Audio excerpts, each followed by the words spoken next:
jumping around. Look at him. They say that he has the pain tolerance of it's crazy. Oh, wow. I can't watch that or I'm not going to pay attention to the meeting. You're going to have to turn that off. Yeah. Right. Look at us.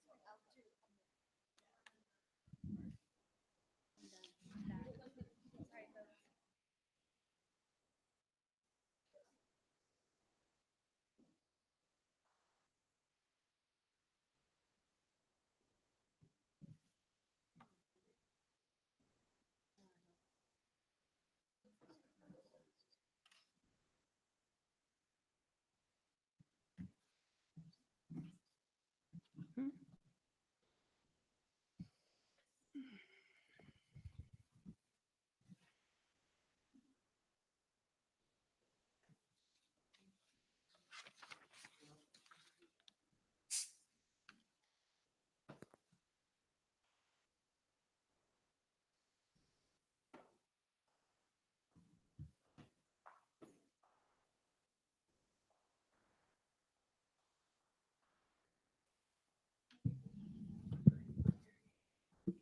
Okay, it's 7:57 p.m. We'll reconvene this meeting of the Mountain View Wisconsin School District Board of Trustees. I'd like to report that no action was taken in closed session. Can I get an approval of the consent agenda, please? So moved. Second. Okay, on a motion moved by trustee Wheeler and seconded by trustee Conley. Oh, I didn't do the full count. All those in favor? Aye. Aye. Any opposed? Okay, on a motion moved by trustee Wheeler and seconded by trustee Conley. Consent agenda is approved unanimously. And we'll go on to communications. We'll start with employee organizations. Are there any members of employee organizations who'd like to address the board at this time? Okay, seeing as there are none, district committees? The end of the school year. And superintendent, Dr. Rudolph. Yep. Good evening, everyone. Just want to congratulate a couple people who are in the audience today. So congratulations to Rebecca Westover, or Dr. Westover, sorry. Dr. Westover is principal at Stevenson, but she would be moving to the chief business officer. And we're excited to have her. So congratulations.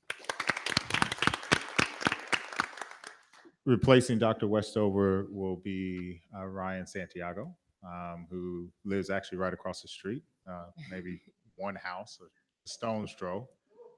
A little two houses. But we're glad to have him at Stevenson. So congratulations, Ryan. Also, we have Mr. Vern Taylor, who will be the new principal at Jose Antonio Vargas Elementary. So we're excited to have him go over. And then sort of rounding out, and then we'll give them a chance to all say something real quick to the audience. I know I put them on the spot. Rounding out the final one is moving from special ed coordinator to assistant principal is Marco Cabada. So congratulations. So each one of them are great additions to the team. I think they feel very specific needs that we were looking for. And I'm really excited about their new journey and sort of working with them in these new capacities. So if y'all want to come up and say something, that'd be great.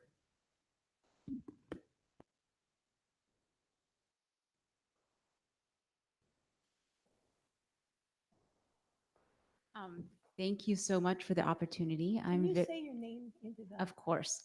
Sorry. Rebecca Westover, incoming CBO. Just thank you so much for the opportunity. I'm very much looking forward to staying in our district and taking on this new position. Thank you. Ryan Santiago, the new principal of Stevenson Elementary School. And as well, just want to say thank you. Could not feel more fortunate to be a teacher in the district, an instructional coach, a principal at the elementary level, and then helping out at the middle school level as an assistant principal. I just want to say thank you and I appreciate, and I'm excited about this next experience here at Stevenson Elementary. Thank you. Vern Taylor will be the new principal at Jose Antonio Vargas. And I just want to say thank you for giving me the opportunity to open a brand new school. Thank you for putting your faith in me, and I hope to make you proud. I'm Mariko Kawada, and I'll be the assistant principal at Graham Middle School. And just like what they said, I want to say thank you for the opportunity, and I look forward to my own growing as well. So again, thank you. Thank you, everyone. Okay,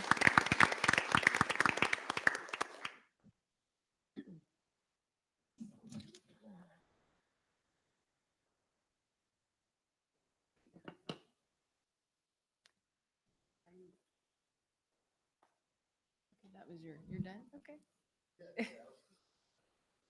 Oh, okay. Okay. All right, so we'll move on right now to item 7, the community comments. This is the time reserved for community members to address the board on items that are not on the agenda.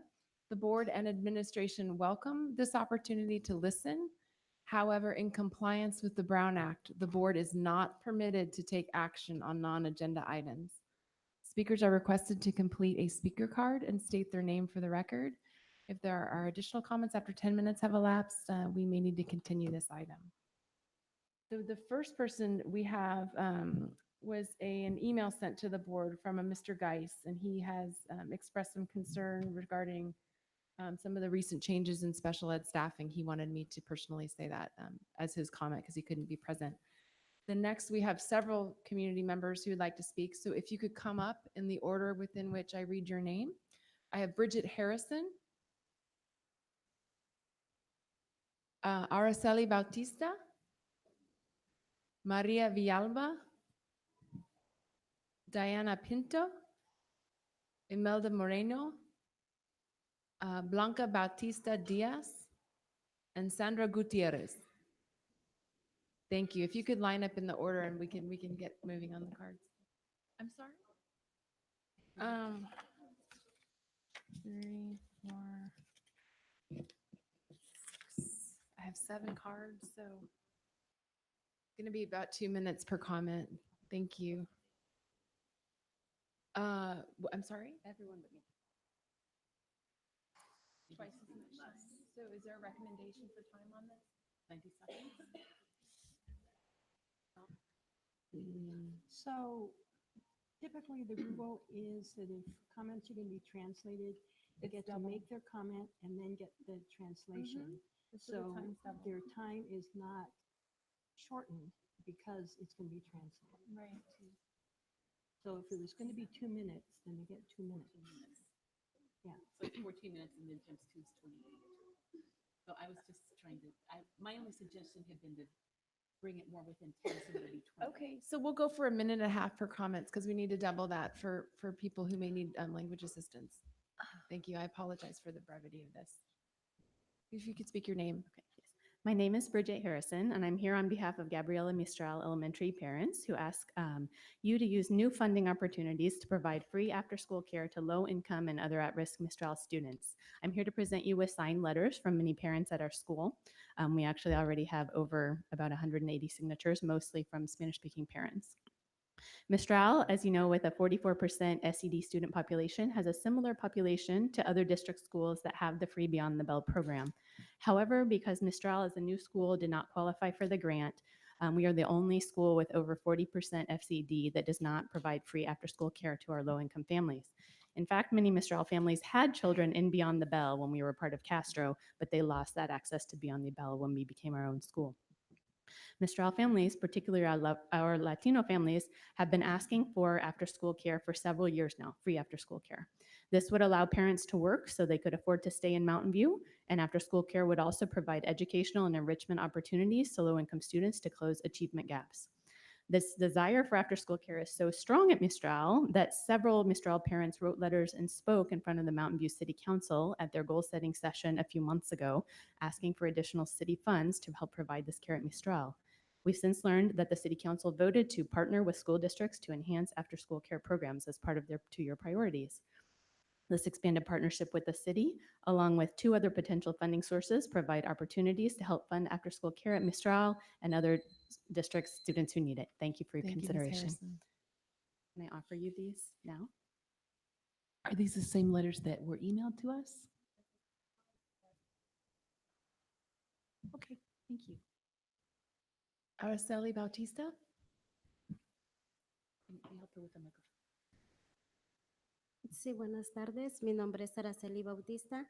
Tengo una niña en Mistral. Y mi petición es que si nos pueden ayudar a poner el programa de la tarde después de escuela, lo necesitamos en verdad. Nosotros como padres latinos trabajamos mucho, entonces ah, es muy difícil para nosotros a veces económicamente. Entonces, esa es nuestra petición que venimos a hacer hoy. Gracias. Sorry, well, I'll just try to, yeah, right, carry on. So her name is Araceli, and she said good evening to the members of the board, and she's here to talk about how the after-school program would be really helpful. She has a daughter, and they will really benefit from the help because a lot of parents have full-time jobs that it will be really helpful for them and for their daughters and sons to have that program, just to have that help when they're not there. Thank you. Thank you. María Villalba? Buenas tardes, mi nombre es María Villalba, pues tengo un hijo en Mistral y pues sí estamos interesados en el programa porque les ayudan con la tarea.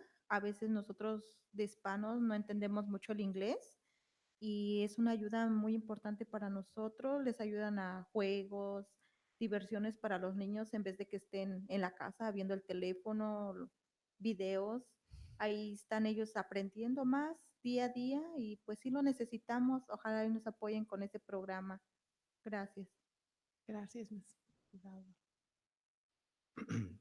Um, Again, it would be really a really helpful program for the kids, especially because it will benefit from staying away from being inside the house on their phone or doing, just being at home. She would rather have them experience the after school program because it helps them with their homework.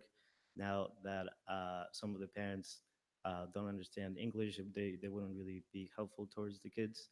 But if they go to the program, they will be helped in that sort of scenario. They will also be able to play with others, and it will be like a better atmosphere for them. We'll really appreciate it if you guys decide to do so. So thank you. Diana Pinto?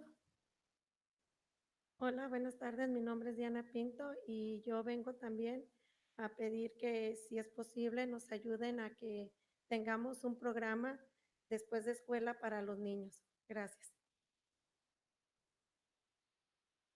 Hello. It will be, again, a really great help for the parents of the kids who, well, sorry, to the parents because it will be really beneficial again. So if you guys could help with that, that would be great. Thank you. Imelda Moreno?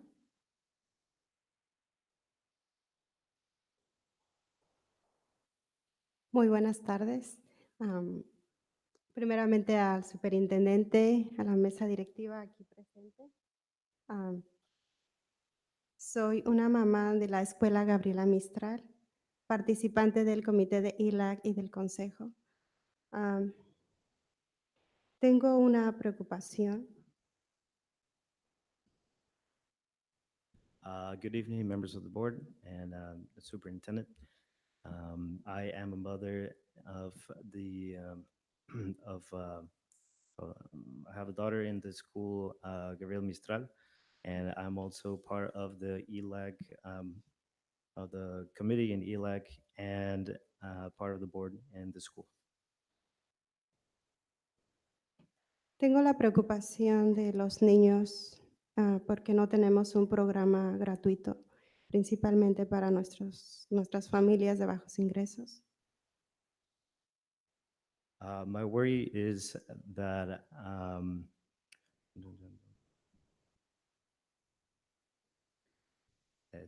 ¿todo? Oh, okay.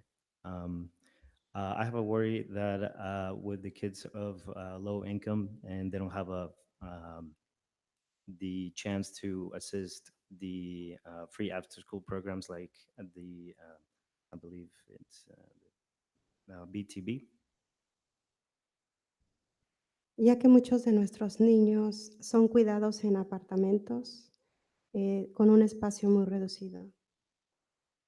Given that the majority of the kids are raised in small apartments, Y pienso que los niños necesitan de un buen cuidado, necesitan de un espacio libre para jugar. I believe that the kids need certain care and a good environment so they can, play and do their homework. And Si existen fondos económicos para ayudar a que nos apoyen con un programa después de escuela, se los agradeceríamos enormemente. if there are chances that the budget will permit, we will be really thankful for you guys to go forward with this program. Todo esto espero lo consideren principalmente no solamente por los papás, sino por los niños. Les agradezco mucho su atención y que tengan felices vacaciones de verano. Gracias. I hope you consider this not just for the parents, but also for the kids. Thank you for your time and have a great summer vacation. We have Blanca Bautista Diaz. Sí, como ya se dijo, mi nombre es Blanca Bautista Díaz, soy madre de familia de la escuela Gabriela Mistral. Es lo mismo, ¿verdad? La petición que traemos frente a ustedes para la escuela es el cuidado, la atención de los niños para después de clase, ya que como personas de bajos recursos, lamentablemente no podemos pagar siempre para el cuidado de nuestros hijos. Entonces, somos muy pocas madres de familia que tuvimos la oportunidad de venir ante ustedes, ya que toda la necesidad es para toda la escuela, pero pues la misma situación del trabajo no podemos estar todas presentes, ¿verdad? Entonces, sí le agradecemos enormemente que esta petición llegue a mayores y se haga realidad. Gracias. Hello, and it's basically the same thing. We hope that we can continue moving forward as stated. I speaking for families that are low income, it's really hard for them to pay for a program that would be, beneficial for the kids. If they have this program, it will be a lot better just because a lot of parents work full time and it's really hard for them to manage um, taking care of the kids and, having them to do the program. We really thank you a lot, and we hope that this can escalate to, you know, to be basically be realized. Sandra Gutierrez. Buenas tardes, mi nombre es Sandra Gutiérrez. Estoy aquí porque tengo un hijo en la escuela Gabriela Mistral. Venimos todas en voz de todas las demás que no están aquí para hacerles esta petición de que haya un programa después de escuelas, ya que económicamente, como dijeron mis compañeras, necesitamos nivelar todo lo que ganamos para poder cubrir los biles y también pues además babysitter. Entonces es muy difícil para nosotros que nuestros hijos solamente estén después de escuela con una tablet o un teléfono para que pasen el resto de la tarde hasta que nosotros llegamos a casa. Y pues nos dirigimos a ustedes principalmente porque son los que creo pueden interceder por nosotros, ya que esta es una escuela y todos los niños merecen también las mismas oportunidades. Gracias. Again, here, I know that we're not, doesn't look like we're a lot of families that came over, but trust me, there's a lot more that actually think the same. We might be a small group, but there's plenty of other families that think the same in the school. Not only do they need it, but all those people, all those families and kids also need it. It's really hard economically because we have to manage bills, babysitters, and things of that sort. So we hope that there is a like a solution. Like she said that you guys know how to make things happen. So she's really confident that it will go through and hopeful as well. Um, so she thanks you for your time again, and you have a good evening. She also mentioned that one important thing to remind ourselves is that every single other school site seems to have some sort of program. And so therefore, the children here at the school also deserve the same opportunity to have such a program. Thank you. Thank you to all the community commenters and our translator as well. Thank you. We're going to move on now to item 8, review and action, the LCAP, Local Control Accountability Plan. Ms. Bauer? So good evening. I am here tonight to present the Local Control Accountability Plan for approval. There were no changes made from public hearing at our last meeting, and so we're asking tonight that you approve the Local Control Accountability Plan as presented. Other questions from the trustees?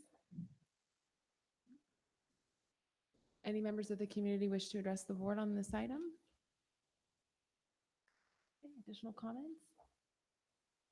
Thank you for all your hard work on this. I know this takes up a considerable amount of time, and we have reviewed this over several meetings, so that's sort of the brevity this evening. So I'd like to make a motion that the board approve the local control accountability plan and budget overview for parents. Second. All those in favor? Aye. Any opposed?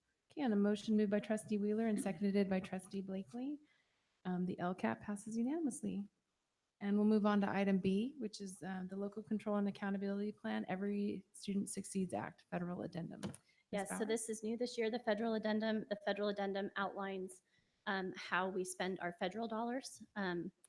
We presented the contents of the federal addendum at the May 16th meeting and haven't made changes to it. And so we're asking that you approve the Local Control Accountability Plan federal addendum as presented. Any questions by the board? Members of the community wish to address the board on this item? Additional comments? We've lost a trustee. I move that the board approve the local control and accountability plan, Every Student Succeeds Act federal addendum as presented. Second. All those in favor? Aye. Any opposed? Okay, on a motion moved by trustee Wheeler and seconded by trustee Conley, the motion passes with 4 of the trustees present, 1 absent. We'll move on to item C, resolution number 01061319, education protection account requirements. Good evening, Board of Trustees. My name is Ron Wieland, interim CBO. We have resolution 01061319, the Education Protection Account, or known as EPA. We heard last meeting, the documents were included on how the money was spent that was derived from the EPA tax revenues. Staff recommends that you approve the resolution. The questions by the trustees? Members of the public? Can I get a motion? I move that the Board of Trustees approve resolution number 01061319 for the proposed uses of the education protection account funds as identified on the attached list. Second. All those in favor? Aye. Any opposed? Okay, on a motion moved by trustee Blakely and seconded by trustee Wheeler, the motion passes unanimously with 1 trustee absent. I'm sorry, did I need to read the sentence in the resolution that said this item was agendized on May 30th, 2019 for, I don't think so. I Okay. think you're okay, but yeah. And now we'll move on to item D, the 2019-2020 budget adoption. Mr. Wheelahan? This item is the 1920 budget that we heard at the last meeting. There were no changes in between the meeting. We do have the check contract in the consent items, and that will be adjusted in the first interim report. Staff recommends that you approve the budget as presented. Any questions? Questions from the community? I'd like to make a comment that this series of motions and actions are an example of what's called the two-board rule, where we hear extensive, we read this extensive comments and make extensive questions in the previous meeting, and then at its second reading, it comes back for action. So that's why we're speeding along here, because we've already heard and discussed these items in a previous meeting. and I had a comment I wanted to make, which is thank you for finding the funding to fund the Chack Village program at Castro for the coming school year. Thank you. Can I get a motion? I move that the Board of Trustees approve the 2019-2020 budget as presented. Second. All those in favor? Aye. Any opposed? Okay, on a motion moved by trustee Blakely and seconded by trustee Wheeler. The 2019-2020 budget adoption passes unanimously with one trustee absent. We'll move on to item E, resolution number 050613, resolution of the Board of Trustees of the Mountain View Municipal School District revoking the charter of Bullis Mountain View and making written findings in support of revocation. Good afternoon or evening. Staff is asking that you pass resolution 050613, revoking Bullis Charter School. Any questions by the board? Have we received any further communication from them since our last board meeting? No, ma'am.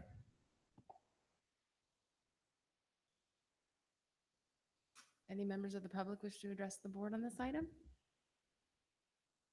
Seeing as there are none. I want to make this motion. Or did anybody I have kinda- something they wanted to you- say? I was gonna do it. Go for it. Oh, do you want it? It's okay. Go ahead, President. I move that we, I'd like to make a first motion that we approve this resolution. Second? Can I ask that we verbalize exactly what the resolution says for something Yes. as important as The this? resolution is 13 pages long. No, I'm saying the recommended action. Oh, the recommended action. So I recommend that the board approve, am I on the right one? Yes, approve resolution number 050613, resolution of the Board of Trustees of the Mountain View Westman School District, revoking the charter of Bullis Mountain View and making written findings in support of revocation as presented. Second. Double second. And all those in favor? Aye. Any opposed? Okay, on a motion moved by trustee Wilson and double seconded, seconded by trustee Blakely, the motion passes unanimously with a single trustee absent. We'll move on to item F, approval of employment contract for Rebecca Westover as Chief Business Officer. Yep. Staff is asking that you approve the contract for Dr. Westover to become Mountain View Westman's next CBO. Are there questions from members of the board? Any Could you- members? I'm oh, sorry. Could you tell us a little bit about the, I know we spoke with Dr. Westover earlier and she discussed some of the different programming and training she'll be doing this year? There's a couple of trainings. There's CASBO's training. There's one at USC. And then she'll also work with Ron, the interim CBO, during time. And then we've also connected her with two other CBOs who are also right next door to us. Thank you.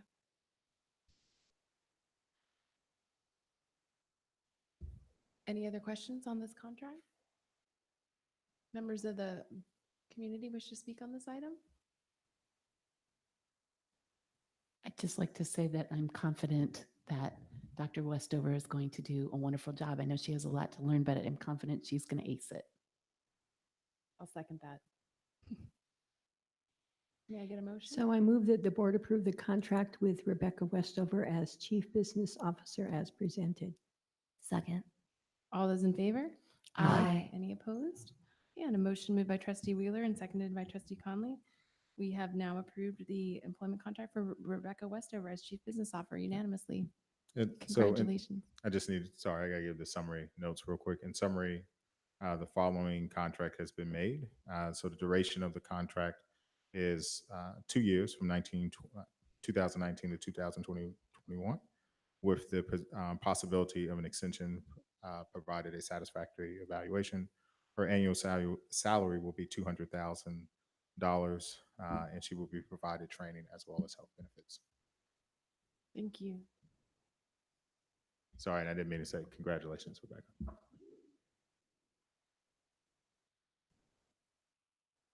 Okay, we'll move on to item G, approval of superintendent's contract of employment. Ms. Geisels? Good evening, trustees. I'm here to present to you the contract for our superintendent, Dr. Allende Rudolph.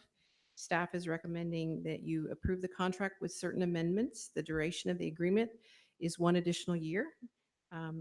As amended, the agreement will be from July 1st, 2019 to July 30th, 2022. Additionally, this salary is amended from its current salary of $246,477 to $281,477. And the third is to amend health coverage to cover family benefits. Are there questions from the board on this item? Would members of the community like to address the board? So I have a request that Board President, that you articulate rationale, that we've discussed in closed session and about the top 20, the top quartile philosophy that we're trying to implement. Absolutely. So part of our rationale for ending up at this somewhat interesting number is that we've been committed to getting our teachers in the top quartile of salaries. And we have been reflecting on the past few years. And when Dr. Rudolph was hired, he came in quite low of a salary. I believe he actually agreed to a contract that was less than what the position was advertised, if I'm not mistaken. And so over time and in the subsequent years, we've been getting him up there, but we're starting to try to implement this thing across the board where we want to attract and retain staff. It's part of our strategic plan. And then part of that was to identify what that target value was for superintendents. We did a regional analysis up to date for this current school year. Yes. In addition to previous ones that have been published and presented to the public and are in public record. And we brought him in at this value, which is actually the bottom of the upper quartile. So this isn't somewhere landing in the center or even near the top of that quartile. So it just got him over that hump. And again, it's for not just for that reason, but for performance. We're extremely pleased with what we've been seeing in terms of all of the changes at the different sites. Preliminary results from student performance this year, which haven't yet been come out, look fantastic.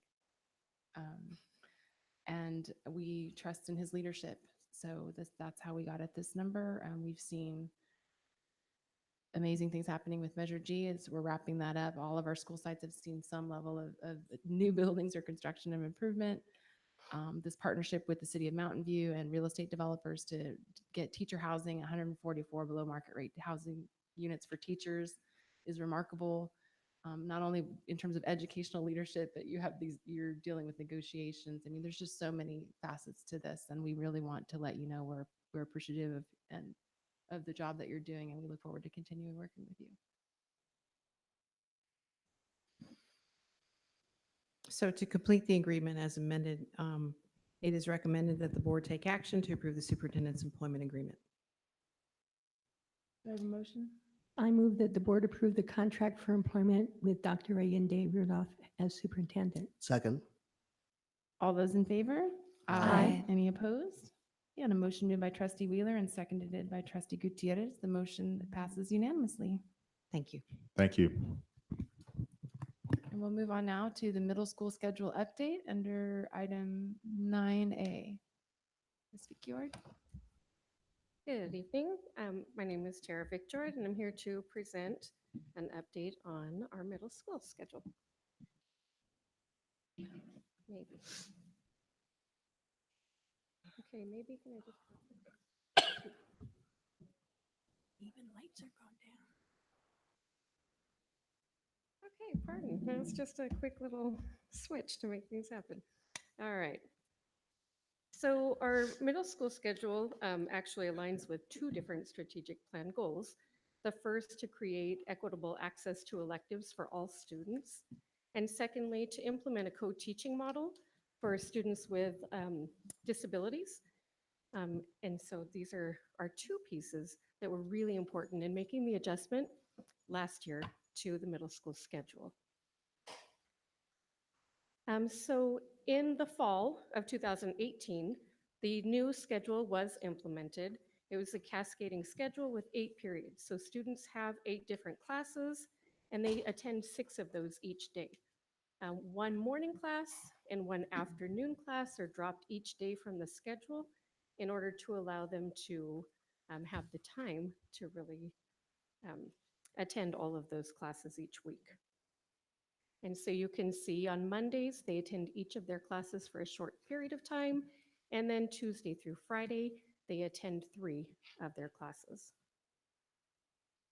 So in the schedule, there are co-taught classes for all of our students with disabilities in English language arts and mathematics, which means our resource teachers are teaching alongside the core subject teachers in the same classroom, allowing strategies for all children who are commingled in the classrooms.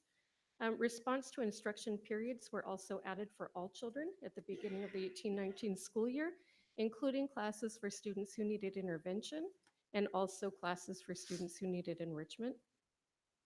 The elective choices were expanded because this was the first year that we really ensured that all children had access to at least one choice elective, and some had more than one elective.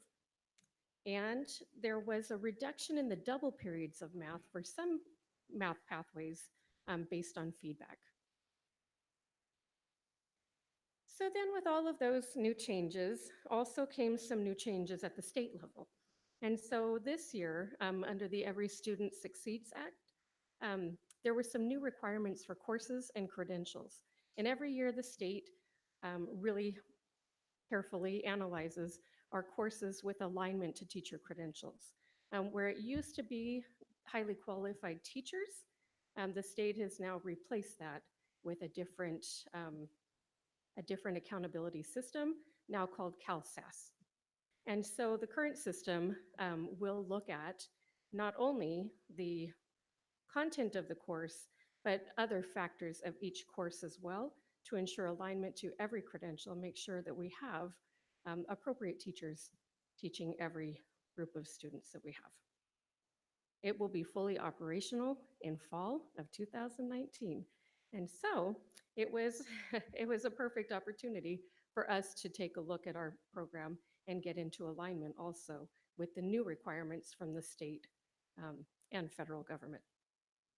So as part of this process of dealing with CalSAS and realizing the need to align credentials to courses, the state also realized they needed to do some extra work with the course descriptions and alignment. So all of our courses are provided a CalPADS code, and those CalPADS codes were a little bit interesting in the past.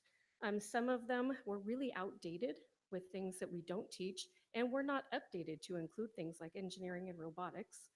And districts use the term other for many, many courses, and it's really hard to align a credential to a course that qualifies as other. And so they realized the need to really update the system and provide better metrics to verify that alignment to credentials. Attributes were also added to the courses. So as an example, if a teacher taught yearbook, they would really want to see the attribute of the yearbook. Are we focused on photography, which means we need an art credential, or is that yearbook class really focused on the journalism aspect of writing in the yearbook, which then requires an English language arts credential? And so that attribute piece takes us to another level of really verifying appropriately credentialed teachers for every course.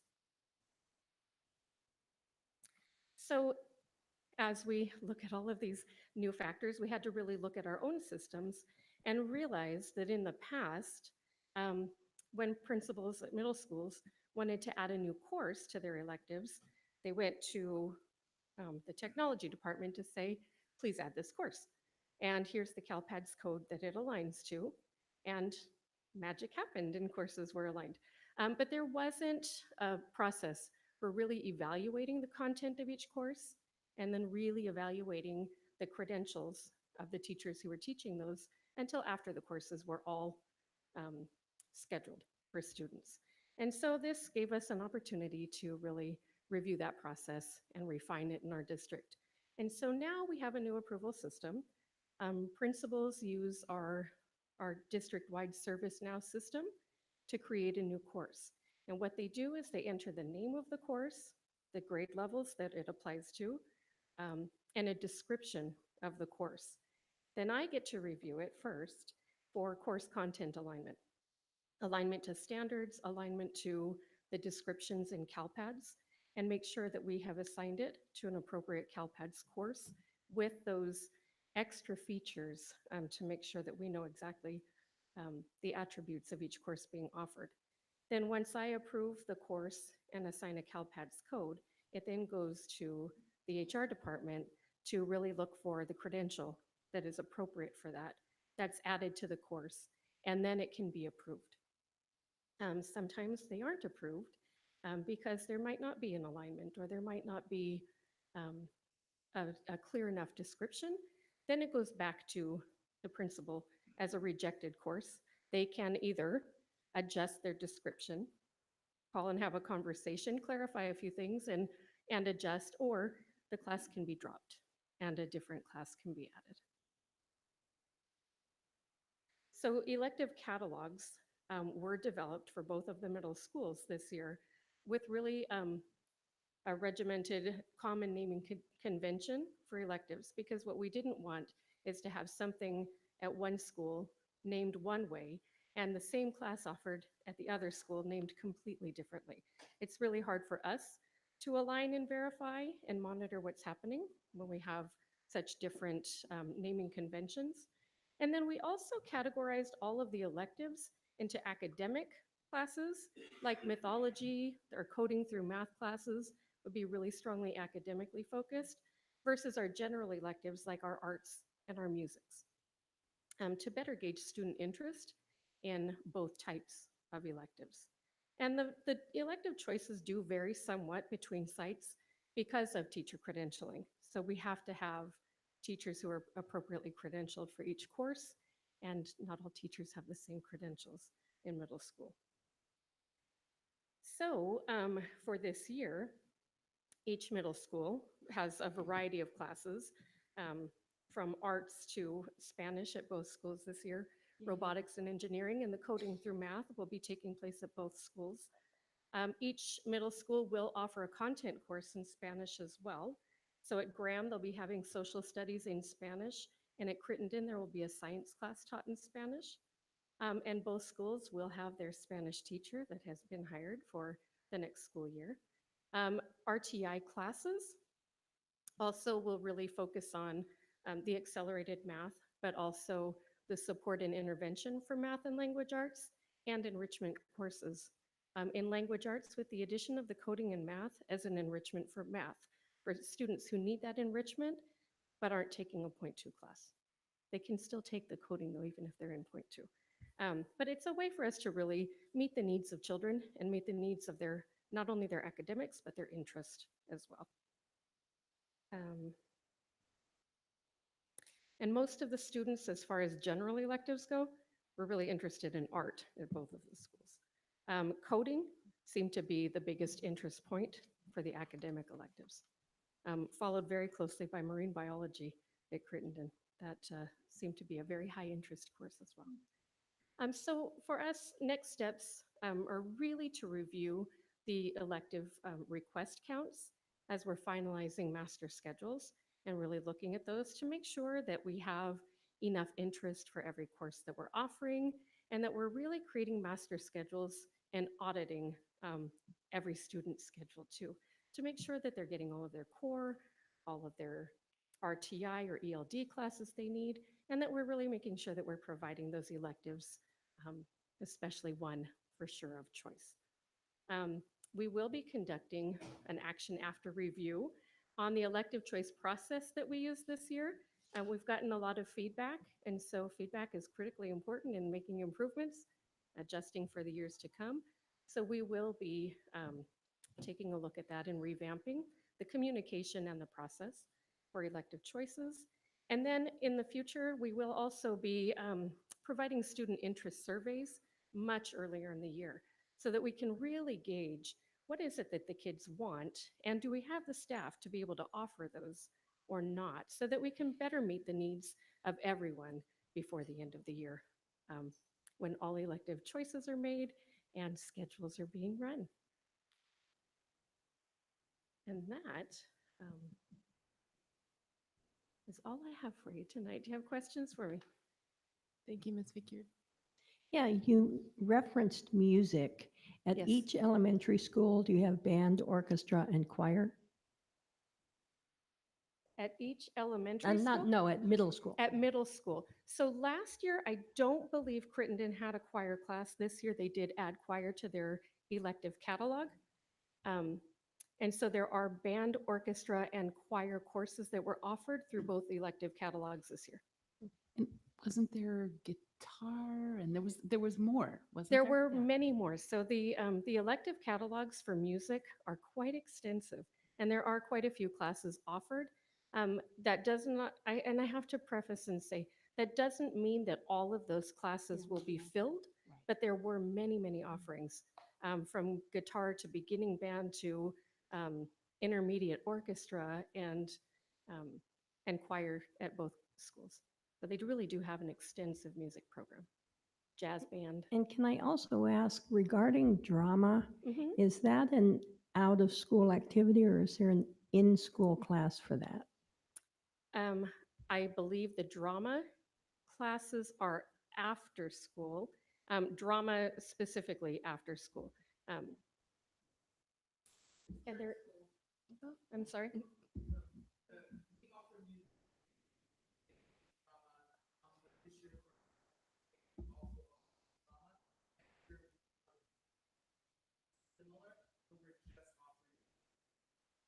In Crittenden, you have musical theater as well, as an elective. During the daytime? During the daytime. Sorry, I was thinking drama, not musical theater, but yes, at both schools. How do you, when you're going to be doing the earlier surveys, are you at all going to be reaching out to the incoming students? Versus, so how will you know what the sixth graders want if they're bumping up to, the incoming fifth graders, I guess? Right. So when we do our elective choices, they go out to fifth graders and current sixth and seventh graders. So Mhm. we'll do the same with the interest survey. Oh, perfect. Earlier in the year to send those out to fifth graders as well. Okay, so they'll be included. Mm-hmm. Great, thank you. Can you tell us more about the changes in math in the 2 math periods? Sure. So last year, starting in 1819, some of our classes were single blocked and some were kept as double blocked. Our 6.2, 7.2, and 8.2 classes that are tracked to geometry all stayed as a double block. They are learning 5 years of math in 3 years. It's a lot of content to cover. Our 8.1 course also, which leads to completion of algebra at the end of 8th grade, remained as a 2-block class because, again, of the amount of content being covered. And algebra is such a critical course heading into the high school. And so that was something that teachers felt was really important, that was maintained as a double block. The teachers did not feel that all classes needed to be double blocked, that they could cover the course content for grade level math in a single period. Thank you. Mm-hmm. Sticking with fine arts, are we able to offer dance? We do not have a dance elective. There's PE for everyone. And there are many different components of PE, but there are after school dance, there's a dance team, correct? After school.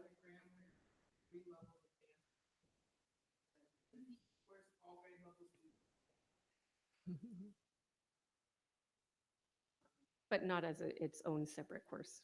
Yeah, not this year. Other questions from the trustees? Members of the public wish to address the board on this item? Additional comments? I'd just like to make a comment that I know there was some confusion around people registering for classes this year, so I'm glad that we're doing a review of that and working on the process for next year so it runs more smoothly. Thank you. Absolutely. Thank you. We'll move on now to item B, update on North Bay Shore development and impact on Mountain View Business School District. Dr. Rudolph?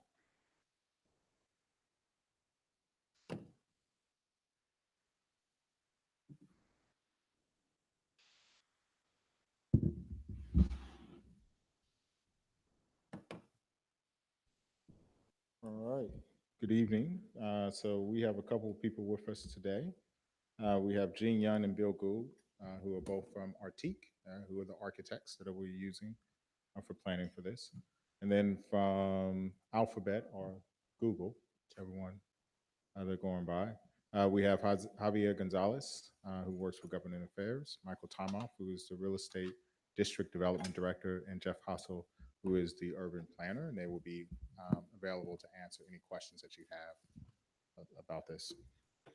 So there's a couple points that I'll sort of fly through because this is sort of a rehash, and then I'll get to sort of the meat of it. So obviously we have been working over the last year to sort of understand what an urban school looks like in the North Bay Shore area. We know that it is possible just by the amount of development that we could have around 700 students that will come out of there for elementary school and about another 500 for middle school. And that depends on how many products and how far each developer builds out. And so when we're thinking about that, we also know that part of our board's goal is to have neighborhood schools. And City Council has also weighed in on that. And so there are 3 planned neighborhoods in North Bay Shore that we want to try to serve. And so we are looking at how do we create environment. There's only 120 acres that will be developed across the board. And so, and this is a mixed use development between real estate or commercial as well as residential property and open park space that the city is requiring to. And then we have a couple of schools that are on the north side. We have Crittenden, Montaloma, Therakoff, Wisman, and Slater. Slater is currently leased as well as Wisman, but we are on the Slater campus building Jose Antonio Vargas Elementary. One of the things that we have to remember is that there are also 2 other planned developments that are taking place at the exact same time. East Wisman, which is close to the Slater Vargas campus, and then we have Terabella, which is close to Therakoff. And each one of those will also be producing or generating kids. And so it's important for us to think about a school just in the North Bay Shore area. And so this is just sort of a quick sort of overview of some of the big items that are coming in. There are hotels that they're planning on building, a lot of commercial and corporate buildings, as well as parking structures. And then there's also nature preserve, and then plus the residential properties. And so this is just another way of looking at the different areas with Charleston East. I know we can't see it. This is our last time in this boardroom. And after that, we'll be in our new one, so with better lighting. But up here is the Google plant. And so this is the Joaquin Chopra. And the point I think was really important is not all this is controlled by Google. We have SideWest as well as Sobrato that are also developers here in this area. And so the precise plan calls for complete neighborhoods. And then it also addresses the need for a local school strategy, depending on how far a developer goes above the floor area ratio or FAR. If they go to 2.0, they have to do more in terms of the dedication. So our first offer from Google was a 3.5 acre or 3.9 acre site that was closer to the lake and in the northern area and was out of sort of the walking area where all the residents were. They then came back with an updated offer. And as you can see, and we'll use the, sorry, we'll use the, again, I'm apologize if you can see the little mouse up here. So this is, if you consider this the corporate headquarters right here. Right here is a 3.5, the 3.5 total. Yeah, 3.5 total, right in the Joaquin neighborhood. So that was the updated proposal that they gave us. And so we looked at originally the walking distance. So the first proposal has the walking distance somewhere around 2.5 miles, but in comparison, all the other products or all the other schools are at about a half a mile to a mile radius, with one or two schools going a little bit over. So the updated proposal also brings this in line with the rest of the development. As you can see, we're now right around the 1.5, the 1 to 1.5 area, depending on where you live. And if you are in the Joaquin neighborhood, you are exactly right next to the school. And then part of the reason why we need an urban school model is because of this, the height requirements. So the maximum height in this area can reach up to 15 stories, which means that we need a different school model. And then obviously on the other side, the Shorebird side, which is also where Plant Nature Preserve is going to go, is 8 stories. And then on the outfront and the outstretches, it's also about a 4-story development. And so there are some environmental concerns that were raised in the site visit, which are there are contaminants that we may be unaware of. Google has pledged to make sure that all the contaminants are cleaned up when they turn over the piece over the property. That's their commitment to us. There is a concern about the high groundwater table, which may limit the capacity. We are looking, and I'll talk about what we think the cost is going to be for the actual building, but we are looking to see how far down we have to go. And one of the good thing about being in the North Bay Shore area is that we can actually look to Google, who's currently building, to see how far they had to go down to actually sort of make sure our buildings are stable. There may be some adjustments that are needed, which we've actually already talked about if we end up using this site, which is we need to make sure we're going to have to do Orange Street parking, and we'll talk about that a little bit later. And then there also there were some concerns from CDE about the natural sunlight limitations. And that's in addition to, there were also concerns that trustees raised in terms of the walking crossing shoreline, which Google will be happy to talk about, and how that's going to be provided because shoreline is a busy road, sort of the distance and sort of what's an appropriate site.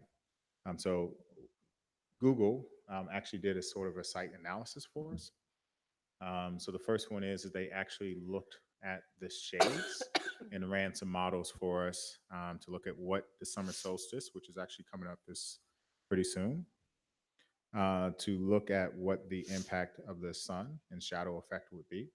And as you can see on this particular site, both the parkland, which is the area in green, as well as this piece of property right here, the sun or the shadow doesn't really hit most of the campus.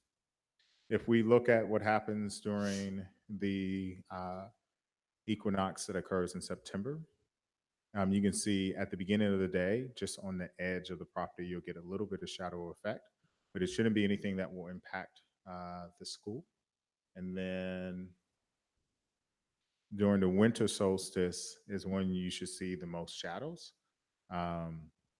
You'll see from 9 a.m. also to 3 a.m.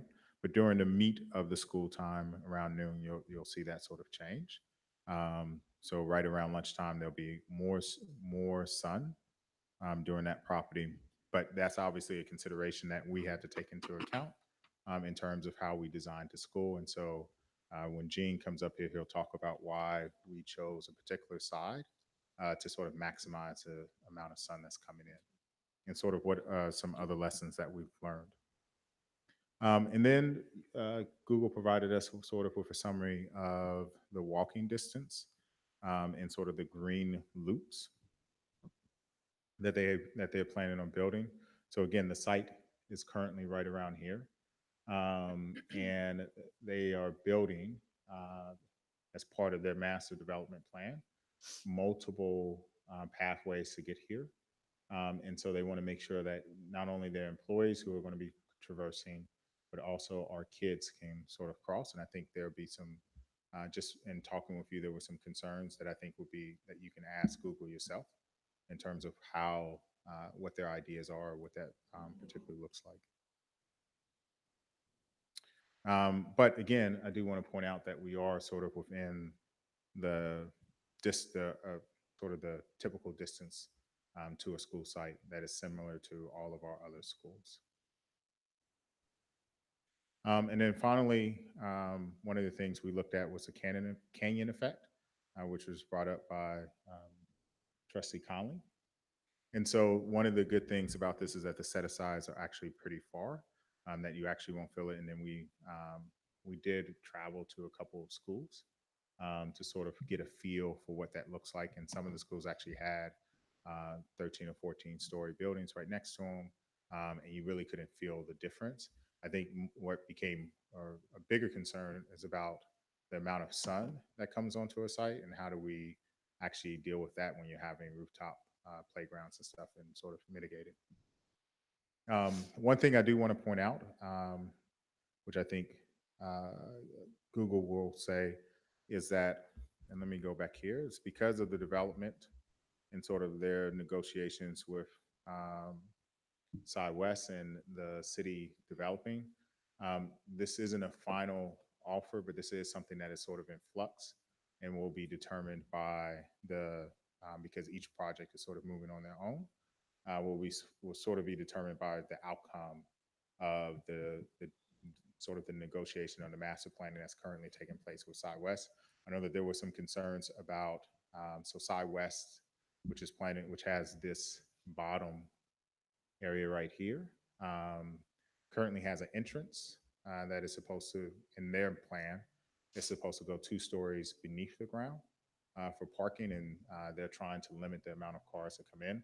But that puts it's actually real close to the where the school would be, and so that's one of the considerations that we have to take into account, and it's one of the things that Google is looking at in terms of what their final offer would be, because depending on how that looks, determines sort of what the final offer would be. And so I just want to put that out there that they, in our meeting earlier this week, that they were very clear that this isn't a final offer, but it is for influx. And I'm sure Michael or Jason will probably talk about that. Okay. So I am here to talk about sort of funding options. And then after that, I will turn it over to Mrs. Geisels to talk about sort of lessons learned. And then after that, I will turn it over to Jean to talk about how we sort of came about designing it. And then at that point, we'll open it up for you can ask questions for everyone. And if, I'm sure if Google wants to say something too, we'll have them come up right before we allow the questions. So there are a couple of funding models that we need to look at. Currently, we are estimating, we've done 3 different estimates, one from Greystone West, one from a subcontractor as a part of our agreement, and then sort of a back of the napkin that Artique did. We're looking at the cost, not including the land, of the actual building to be somewhere in the neighborhood of about $72 to $85 million. And that's just for this one site. And so how do we get to that number, or how are we going to fund it? So there's a couple of different funding options. The first one is that we currently will receive $5.5 million from Sobrato. They did not go to the 2.0 FAR, which is why they did not have to dedicate land. But the city council determined that they would pay essentially 50% of what we estimated their costs to be. And it was 12 million, I believe, across the board, and it was split between the high school district and us. That's the first one.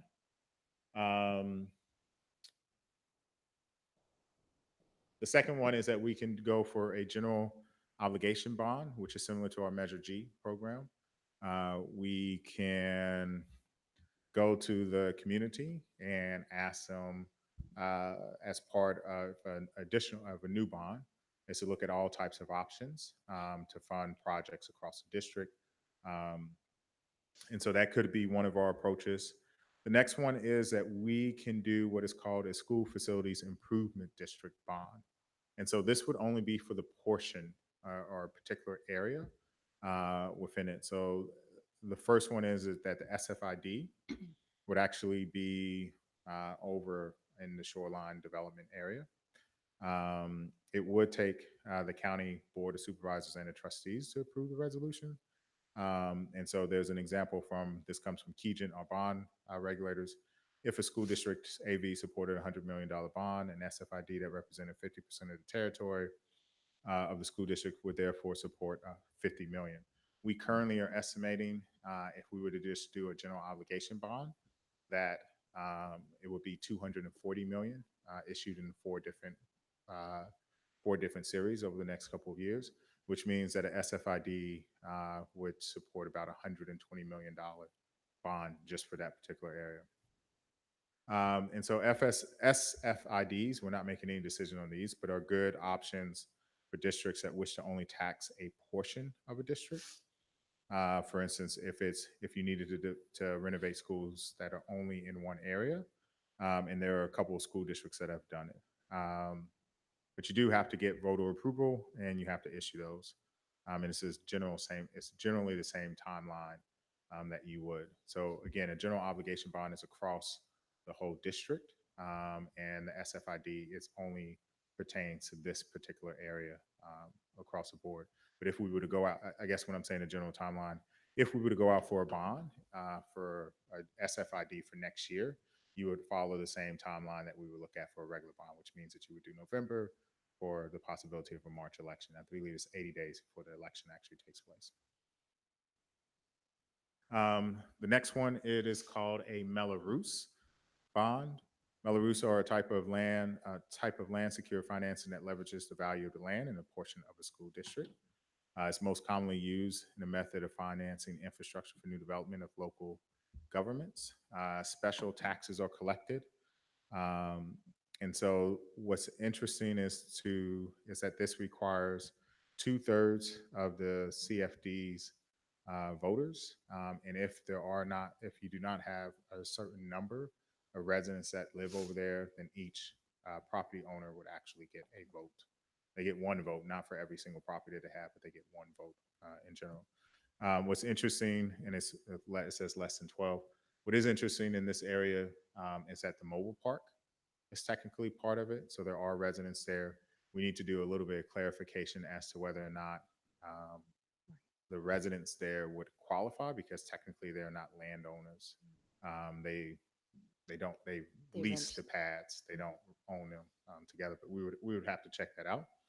But it is another way, just like the SFID, it's another way to concentrate financing into a particular area for.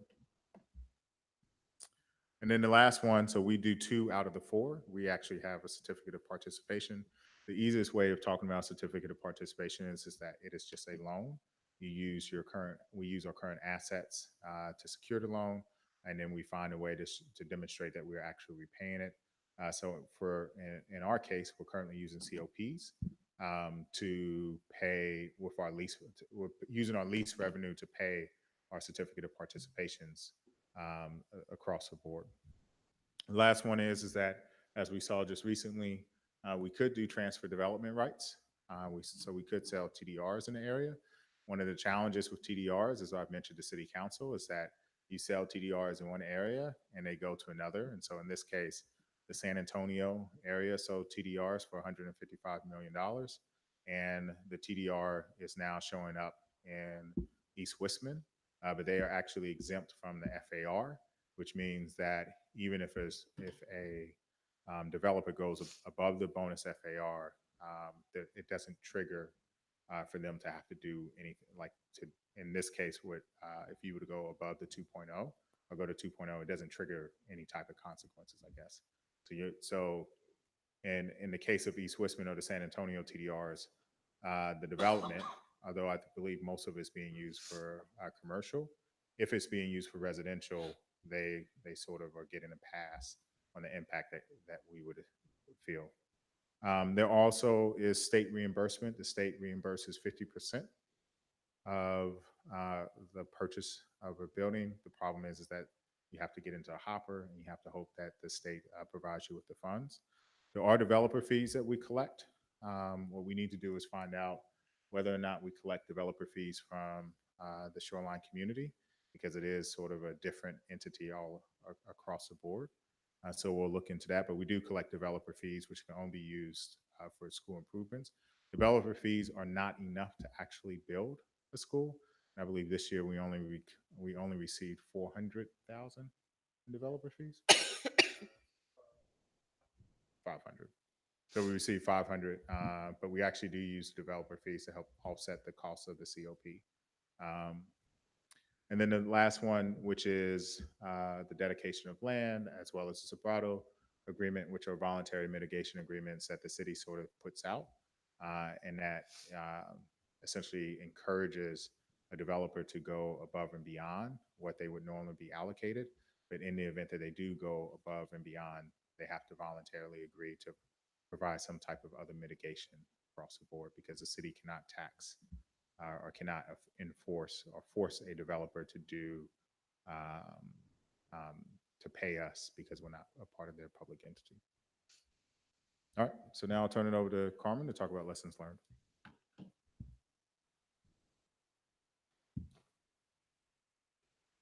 Good evening, trustees. I had the opportunity to visit the 5 schools with some of you at different venues, and the interesting pieces that we saw from each of the schools. We visited 3 in San Francisco, 1 in San Jose, and 1 in San Mateo. They all used sunlight in a variety of ways to light inner classrooms, inner hallways, and also they used the structure of the building and the way things were situated to protect the students from the heat of the day, so to speak. Gene Parker Elementary was the oldest school that we visited. It's in San Francisco. All of the lower floors were for kindergarten students, the younger students, where the upper grades were in the higher areas. They had their community places in the higher areas. They had administrative offices below as well as above. They all had villages and some place to have community space. Where is it? Oh, the Tenderloin.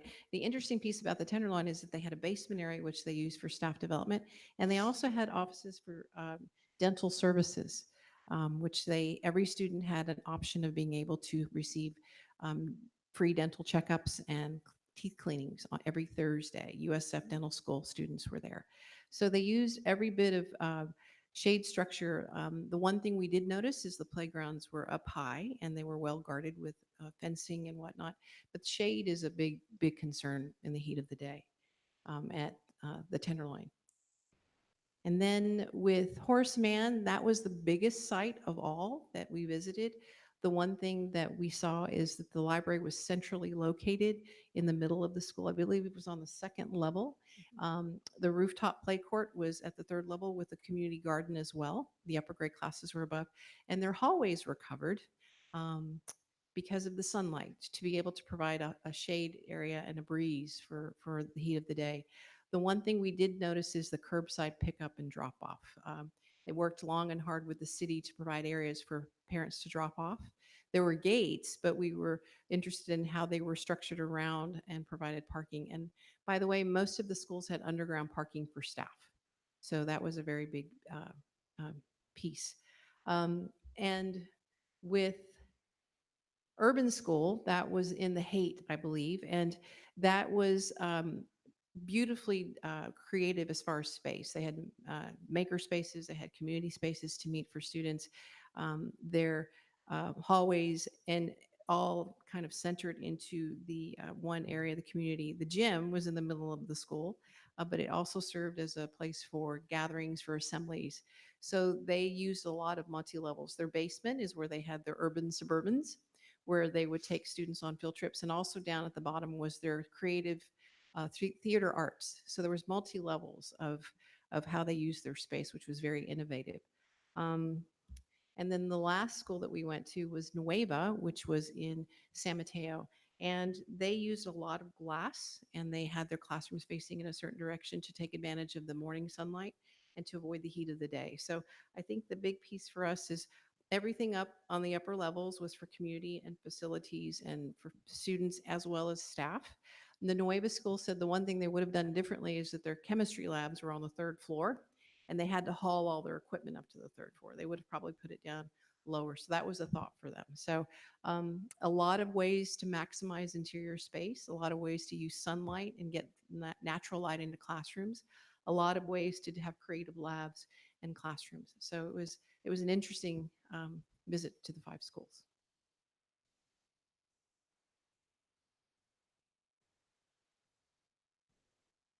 Hello, thank you for having us back. I will take you, when we last met, we were on this diagram, which had the state's recommended facilities program as well as outdoor play area program, and we had the dimensions of our site. And the big question was, how do we get how does all that fit onto our site, and what might that look like?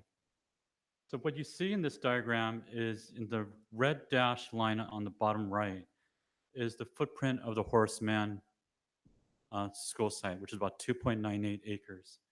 So the darker shaded area is 2.5 acres on the Joaquin and Plymouth corner. To the left is the 1 acre park site that is on the Huff and Plymouth intersection. So by comparison with Horace Mann, we're considerably longer, but a little bit narrower.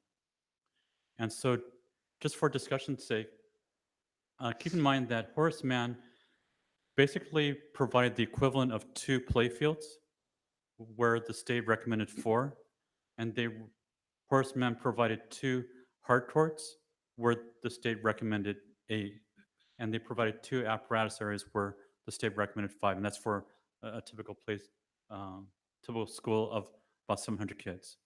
So we've worked with the demographer for the district at different scenarios, and roughly in terms of our requirement for minimum number of classrooms, we're anywhere between 22 and 26 classrooms required. So we're confident in the different scenarios we've looked at that we've been able to achieve anywhere between 26 and 28 classrooms on 2 floors. Horace Mann provided 35 classrooms on 3 floors, or 25 on the first 2 floors. So we're roughly in the same ballpark as what you folks saw at Horace Mann. So what we did is we tried to accommodate, the state's recommended 2.25 parking stalls for each teaching station, which is a classroom. So it's about 63 parking stalls at surface, which is similar to what Horace Mann did on their campus. And we looked at 3 different scenarios based on where we put the parking. So concept A puts the parking along Plymouth Street. Concept B puts it along the narrow side, Joaquin Street. And then concept C puts it mid-block against the park space. So in all 3 concepts, you'll see that the park space can generally accommodate 2 play fields and 2 play courts. So that's a constant throughout all the schemes. And so depending on how we configured the classrooms, you can see that the upper level stories includes the upper grades, generally 3 grades on the 2nd floor. We also put the library on that floor. We put administrative workrooms on that floor. And then we decked over the parking lot so that there's a play field and play court so that the kids at that upper floor have a community and a village that's complete unto itself.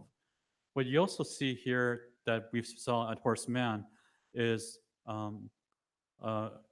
pretty dense vegetation along the street edge to shade both the buildings and the adjacent open areas, as well as looking for opportunities to put shade trees in the area between the parks, the 1 acre park and our space. Wherever possible, orienting the classrooms to the north side of the site and putting the corridors on the south side as passive shading devices.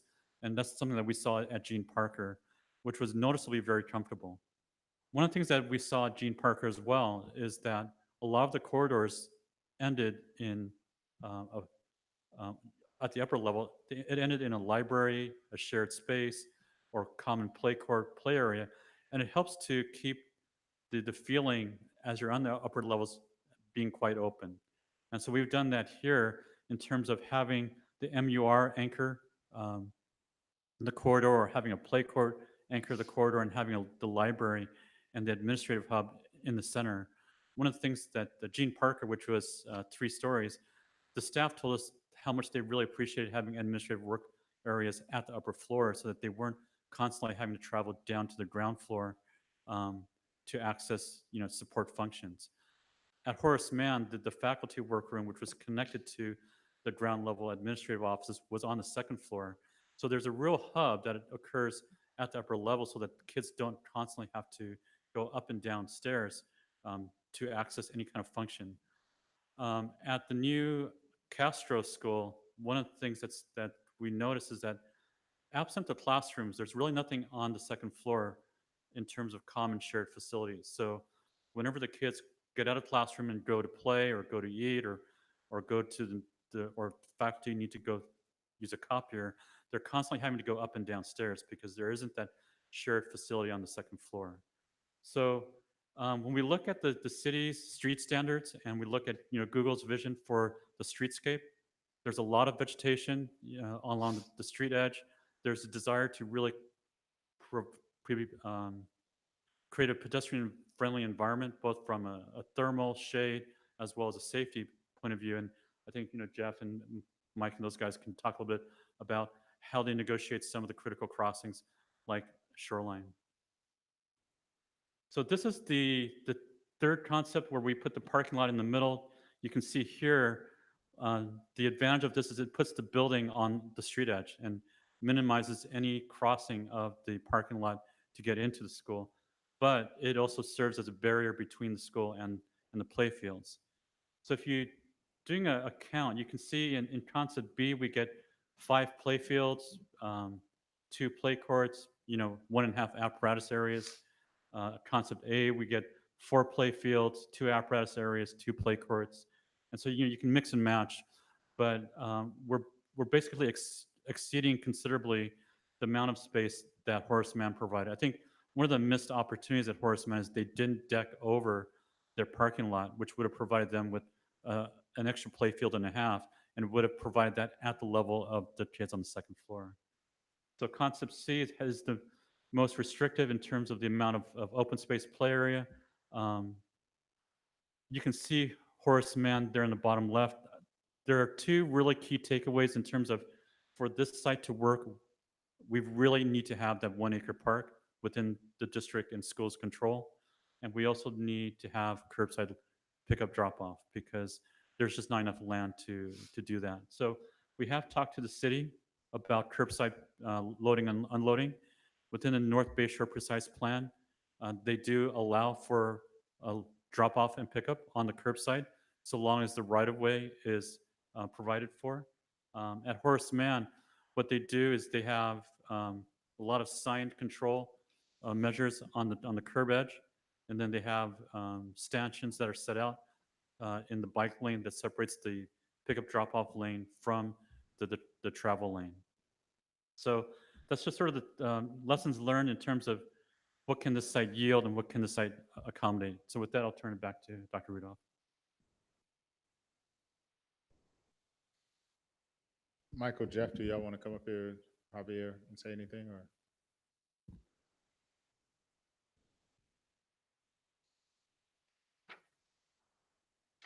Good evening.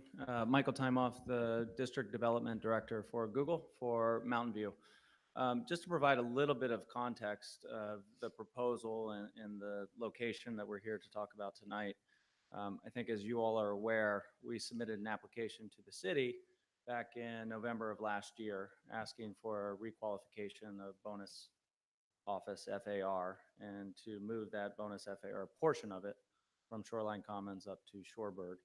And it was part of an overall look at the district and what we called the framework plan for how the 3 complete neighborhoods would be built out on the land that Google owns, just to show what the full picture would look like. And so this site that we proposed was part of it was really the early stages of a local school strategy, right? Which is a requirement in the precise plan, but it was part of the larger community benefits package that we proposed to the city. And we recognized that we needed to have much more conversations with you all, with the city, about, you know, the amount of development, the timing of the development, the prioritization of shoreline commons, which now the city has taken up. So in February, the city council held a hearing in which they heard our application and that of SciWest. Both of the applications were denied. So there's a lot of uncertainty right now about the redevelopment of North Bayshore. The city is just initiated its own master planning process for shoreline commons. So again, the question of what goes where and how much and at what time, I think will influence where and the different issues that we need to address with the school site. If the city had accepted our proposal, we think this is the appropriate site within North Bayshore, given the proximity to the residential within the Joaquin neighborhood. So roughly 4,000 units out of 7,000 units are being planned for Joaquin on the north side of Shoreline Boulevard and about 3,000 on the south side. So regardless of where the school ends up, we're still going to have to address that safe crossing issue around Shoreline Boulevard, and we're happy to talk through some of those issues. But I just wanted to give you some of that context that this was part of a larger proposal, development proposal to the city and a community benefits package, and we're participating with SciWest and with the city in that master plan process, but it's going to take some time for the city to work through. So this is the start of a conversation. Happy to answer any questions you all have.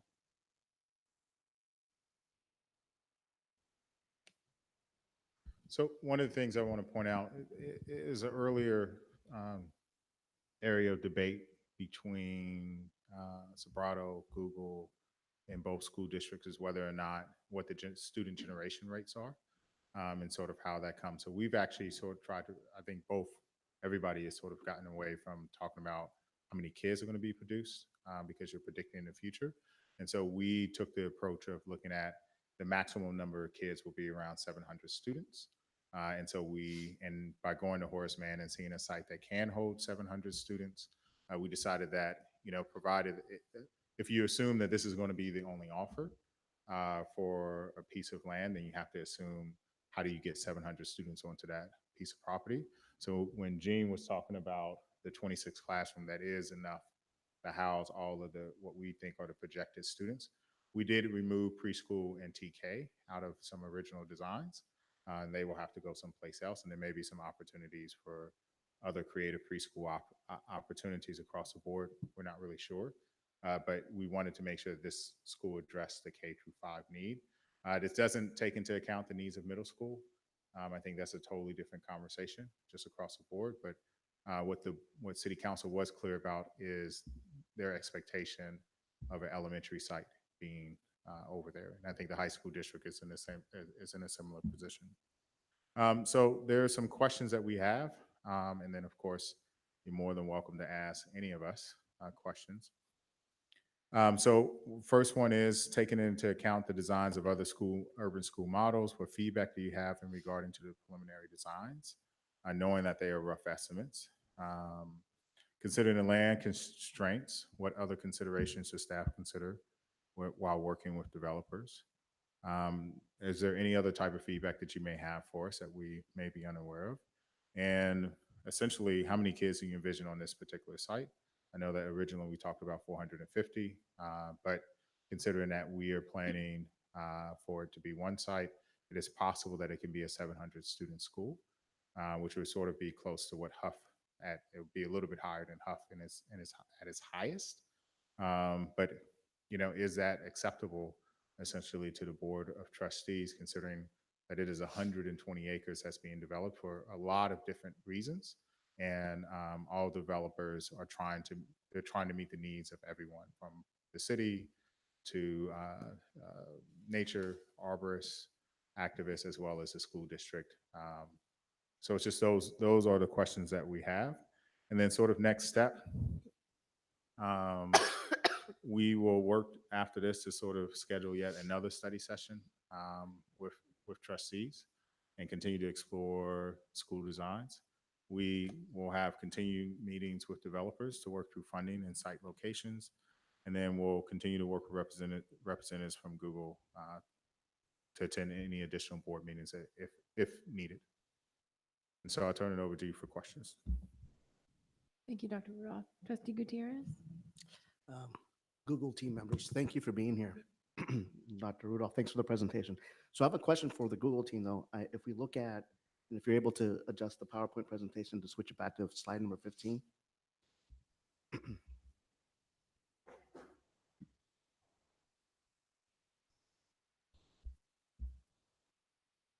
So I have a question for you all, gentlemen. Now, on the left-hand side of the proposed site that you're all suggesting close to Plymouth Street, on the left-hand side to that, there's a proposed Google school site. That proposition, what type of school site is that? How big would that be? What does that encompass? Is it just similar to what you have leasing with our school district, or is this something bigger?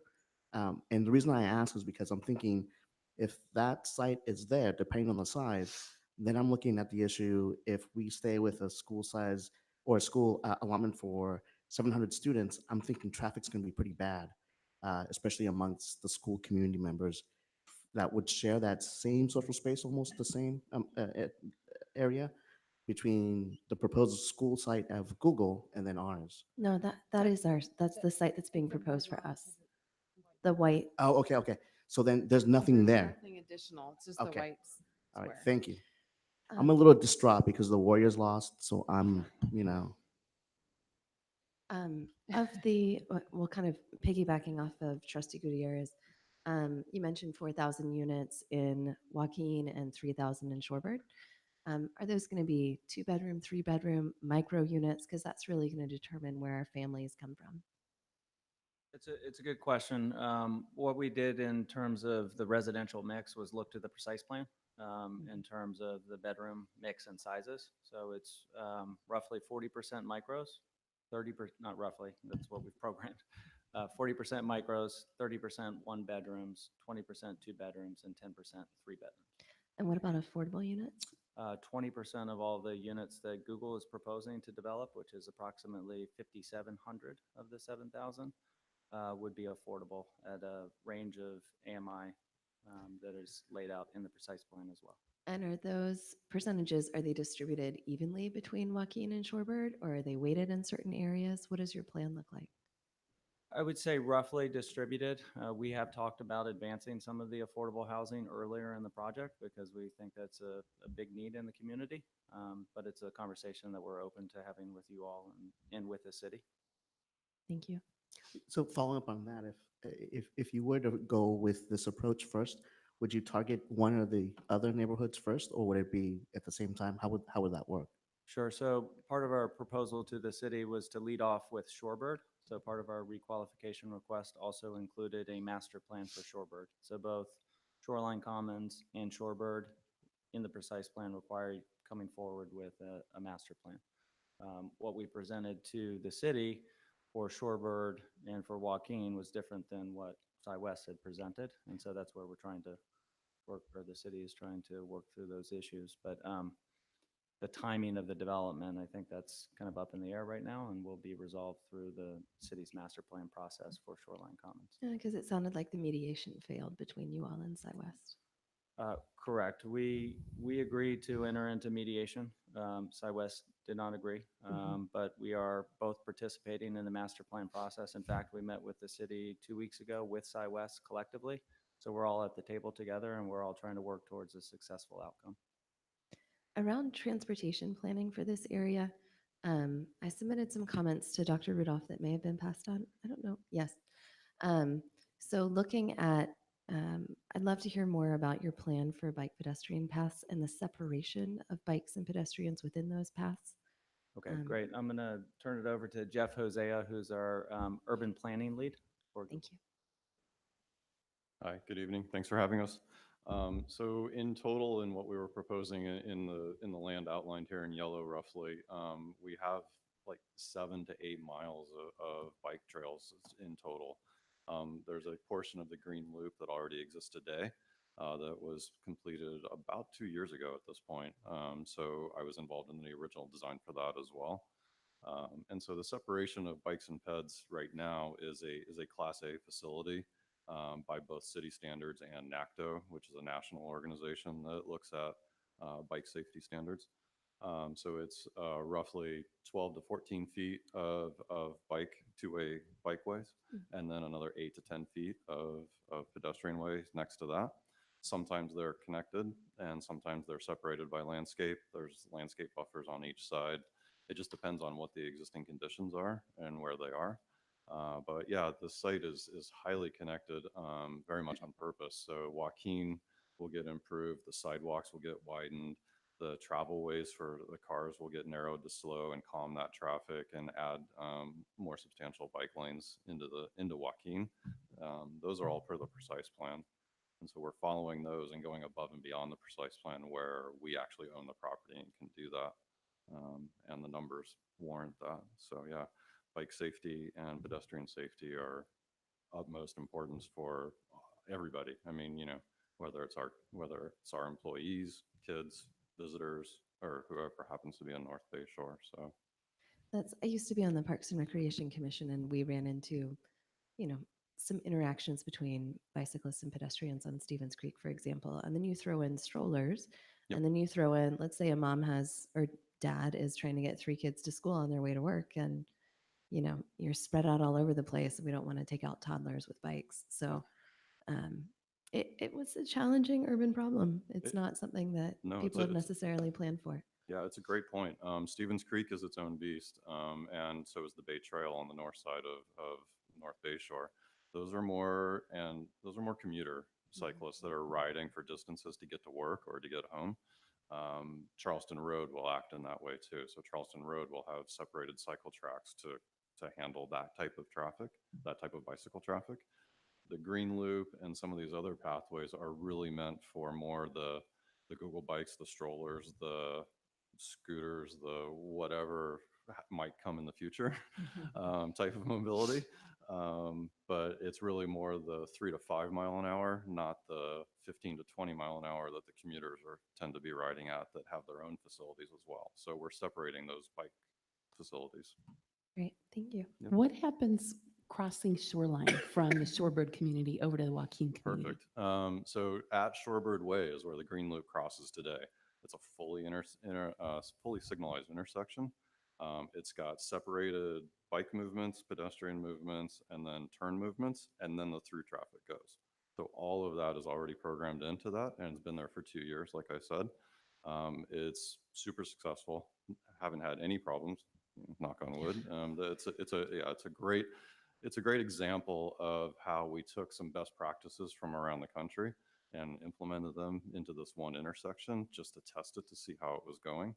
And Public Works agrees with us that that's working really well. They actually think it's probably over signalized a little bit to be fair. So there's that piece that already exists at Shorebird Way. So that would be the main connection because that's the Green Loop.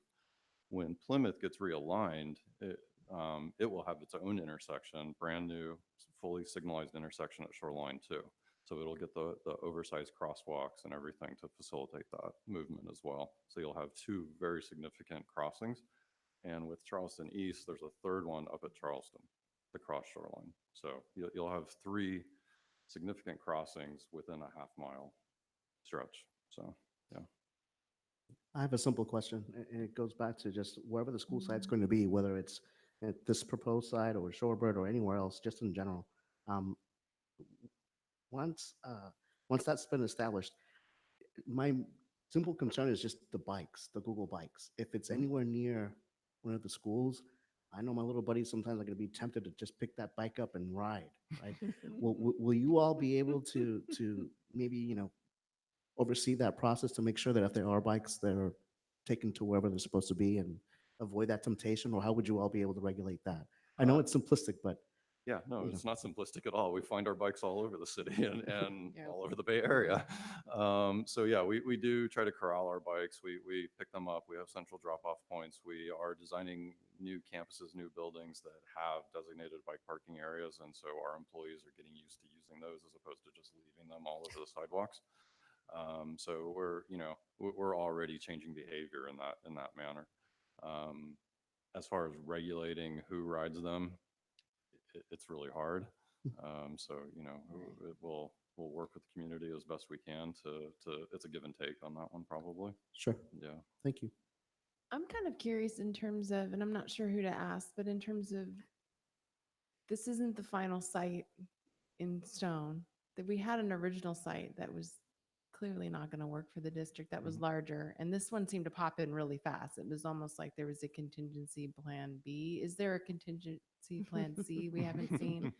Because I'm curious, with this site surrounded by 12 to 15-story buildings, you could get so many more units out of this site at that same height and give us a school site in a different neighborhood with lower building heights. Yes and no.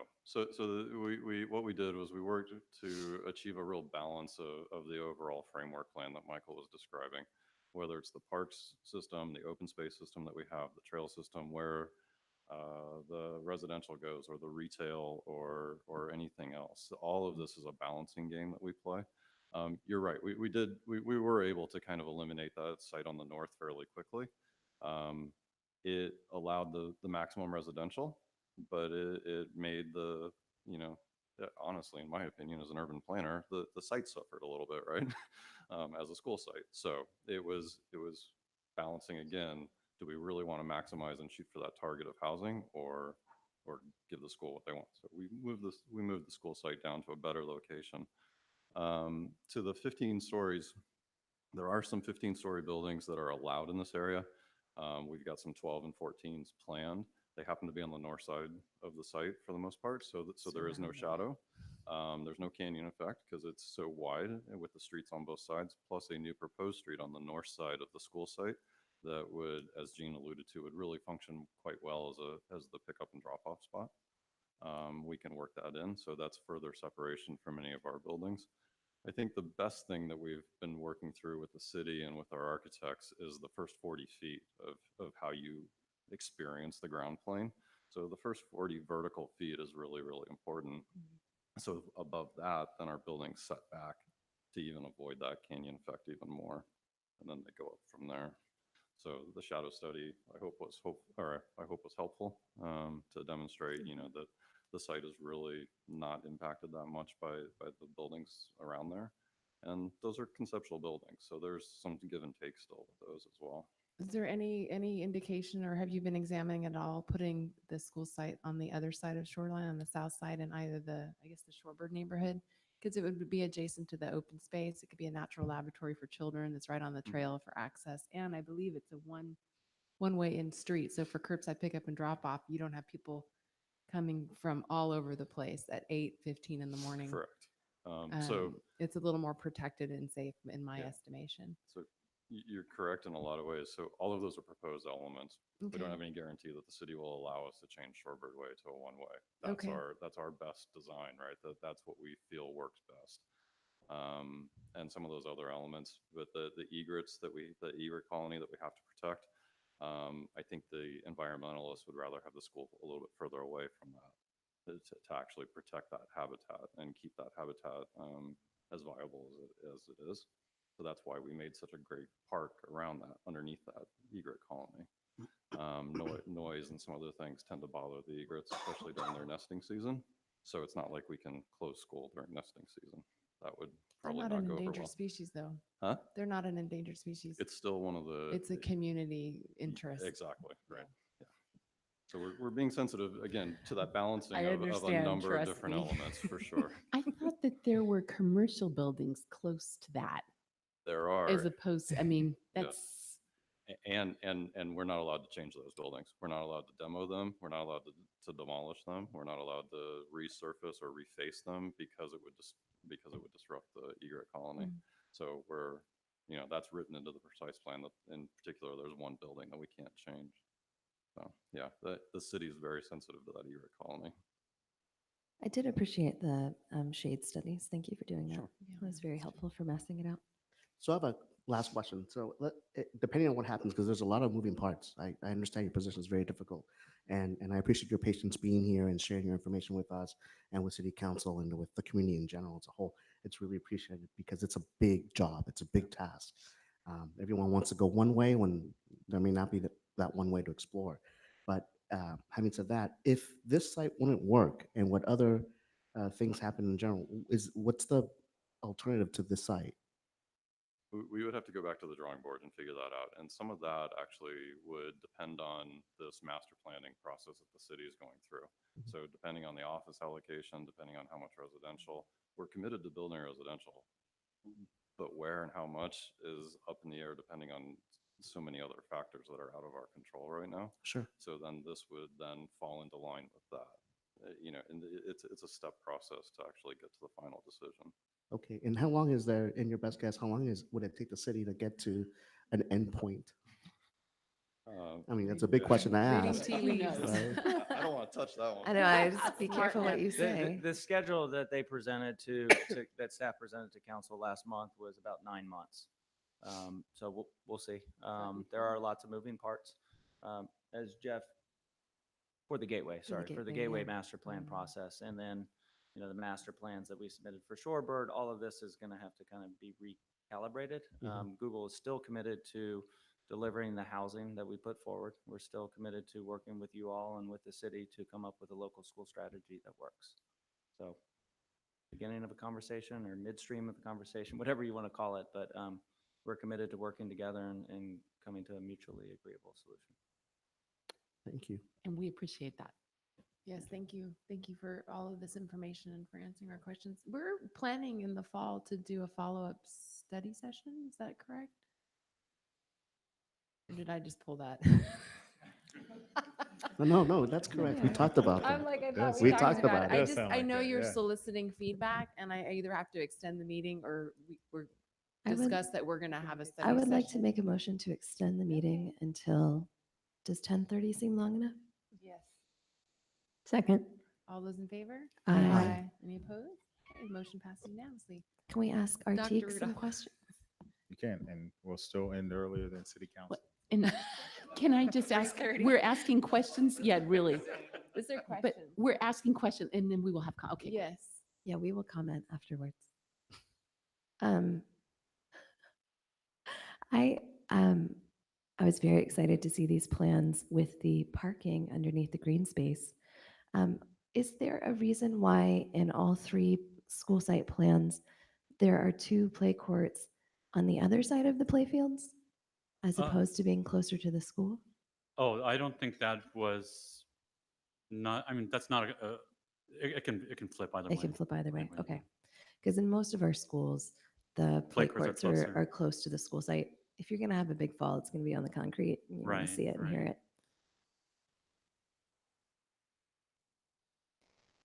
I am. Do all of the sites have? It's hard to read. Somewhat the same number of parking spots. They all have 63. Yeah, they all have Okay. 63.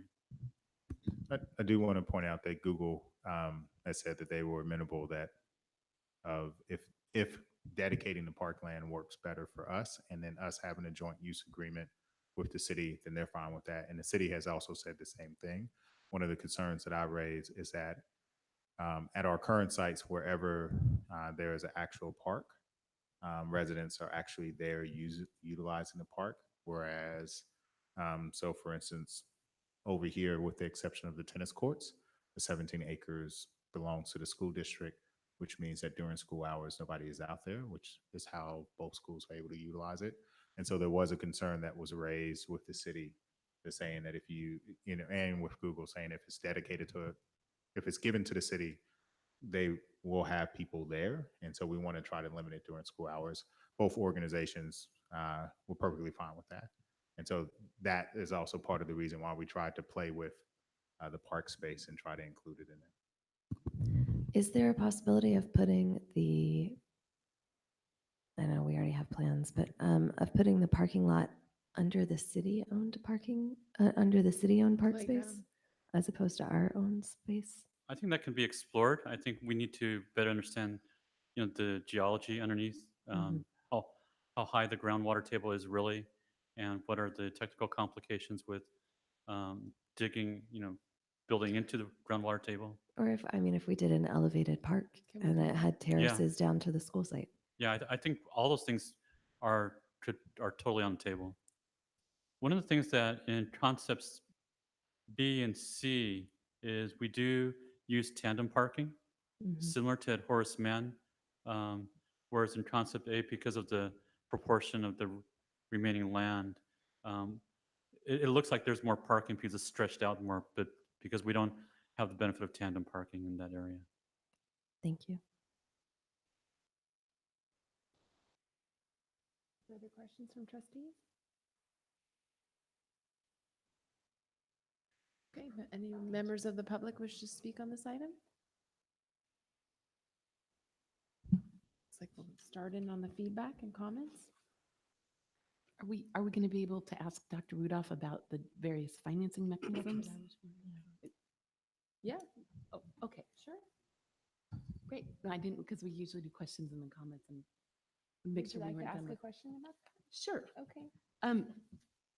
I'm just curious. Okay, so the SFID district bond, you said 50% of what the bonding capacity was.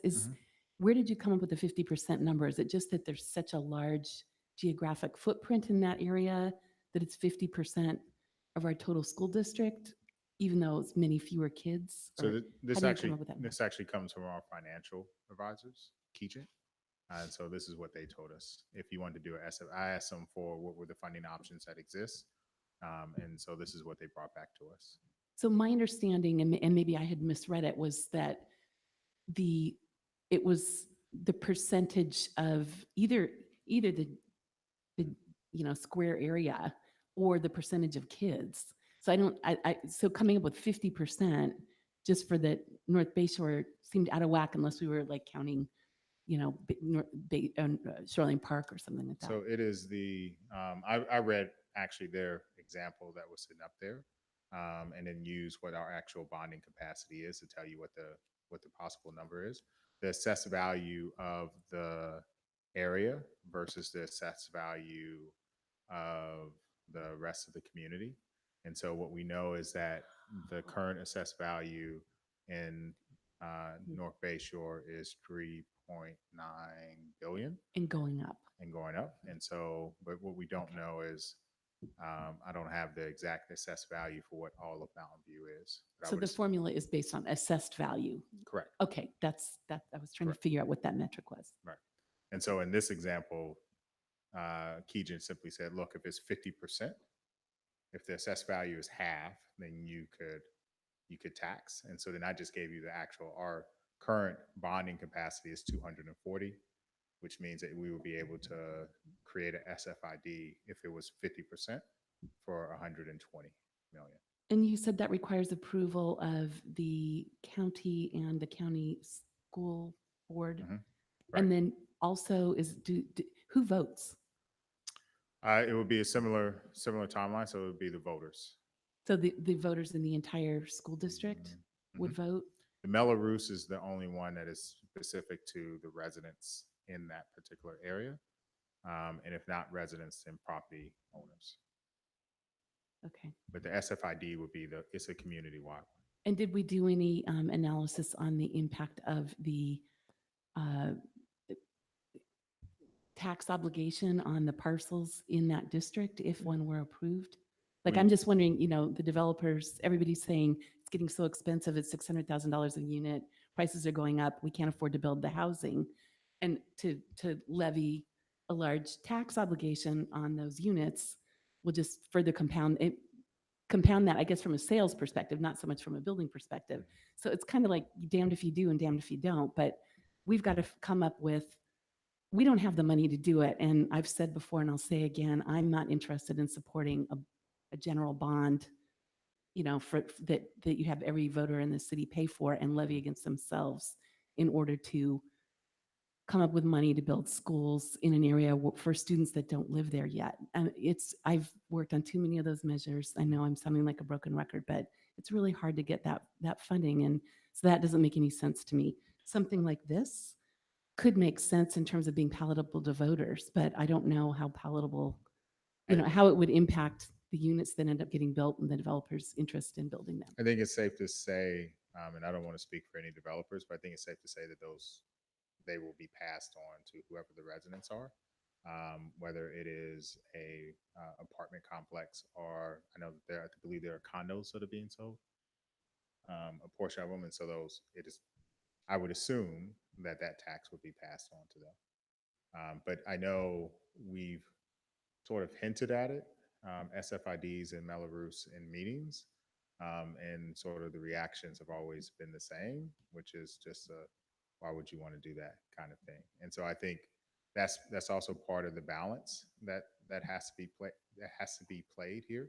That the city fees are going up, and then you have a local school strategy, and then you put taxes on top of that, and then you add another tax. And so, at what point does a project sort of break? And I'm not arguing on behalf of developers at all. I'm just simply saying, like, it is a reality that we would have to take into consideration. But we also don't know what the true amount is, so we would have to do some more. So, I mean, it could be, $10. I mean, at the end of the day, it's our bonding capacity is $30 for every $100,000 assessed value. So we don't know what the cost of those condos are or those buildings, and I think that's where it comes in. So I can pull out a calculator real quick to see what I think the Sobrato project is $123 million, what their plan is, and so we could times that by $30 to see what the tax would be. But I don't know how they're going to pass it on. Well, this may not make sense to go into in great depth tonight, but I know we haven't really looked into these different financing options. Previously, we've talked about Melrose, we've talked about a bond, just a general bond. But I think at some point in the not too distant future, it probably makes sense to try to do at least some back of the envelope math and calculate out, what the burden is going to be. We do appreciate Google's offer to come up with some land. We know right now that the construction costs are going to be about $85 million. I think that's what you said. 72 to 85. Okay, and that's today without inflation, and who knows? Yeah. So we really appreciate the offer of land. My personal view, I would love something that's a little more square because I think it configures a little better, but I'd love it to be in the Shorebird neighborhood. It just, at least based on what we've seen of the gateway plans, the SiWest one had a hotel right across the street from this and an entrance to an underground parking. So that's off the table. It's being redrawn. But I would hope that if this is the site, as those plans are being developed for the Shoreline Commons, that to keep uses that would be heavily trafficked, and really tall buildings, and especially a hotel. That would scare me to have a hotel right across the street from a school. An office building would be one thing, but you get creeps out there that come stay in the hotel and spy on kids. That's not very palatable. So we'd hope that some of those considerations would be taken into account. I just have a question about timing. I mean, ideally, it looks like we're all on hold here until something gets nailed down with the process that the city is going through right now in cooperation with both developers, or with a developer and then with Google. Um, but timing in terms of land acquisition, if it's agreed upon, if it's going to be the site, when would that happen? How would that look like? And then the other question about timing would be in terms of the bond issue, when would you suggest that we would look for something like that to happen?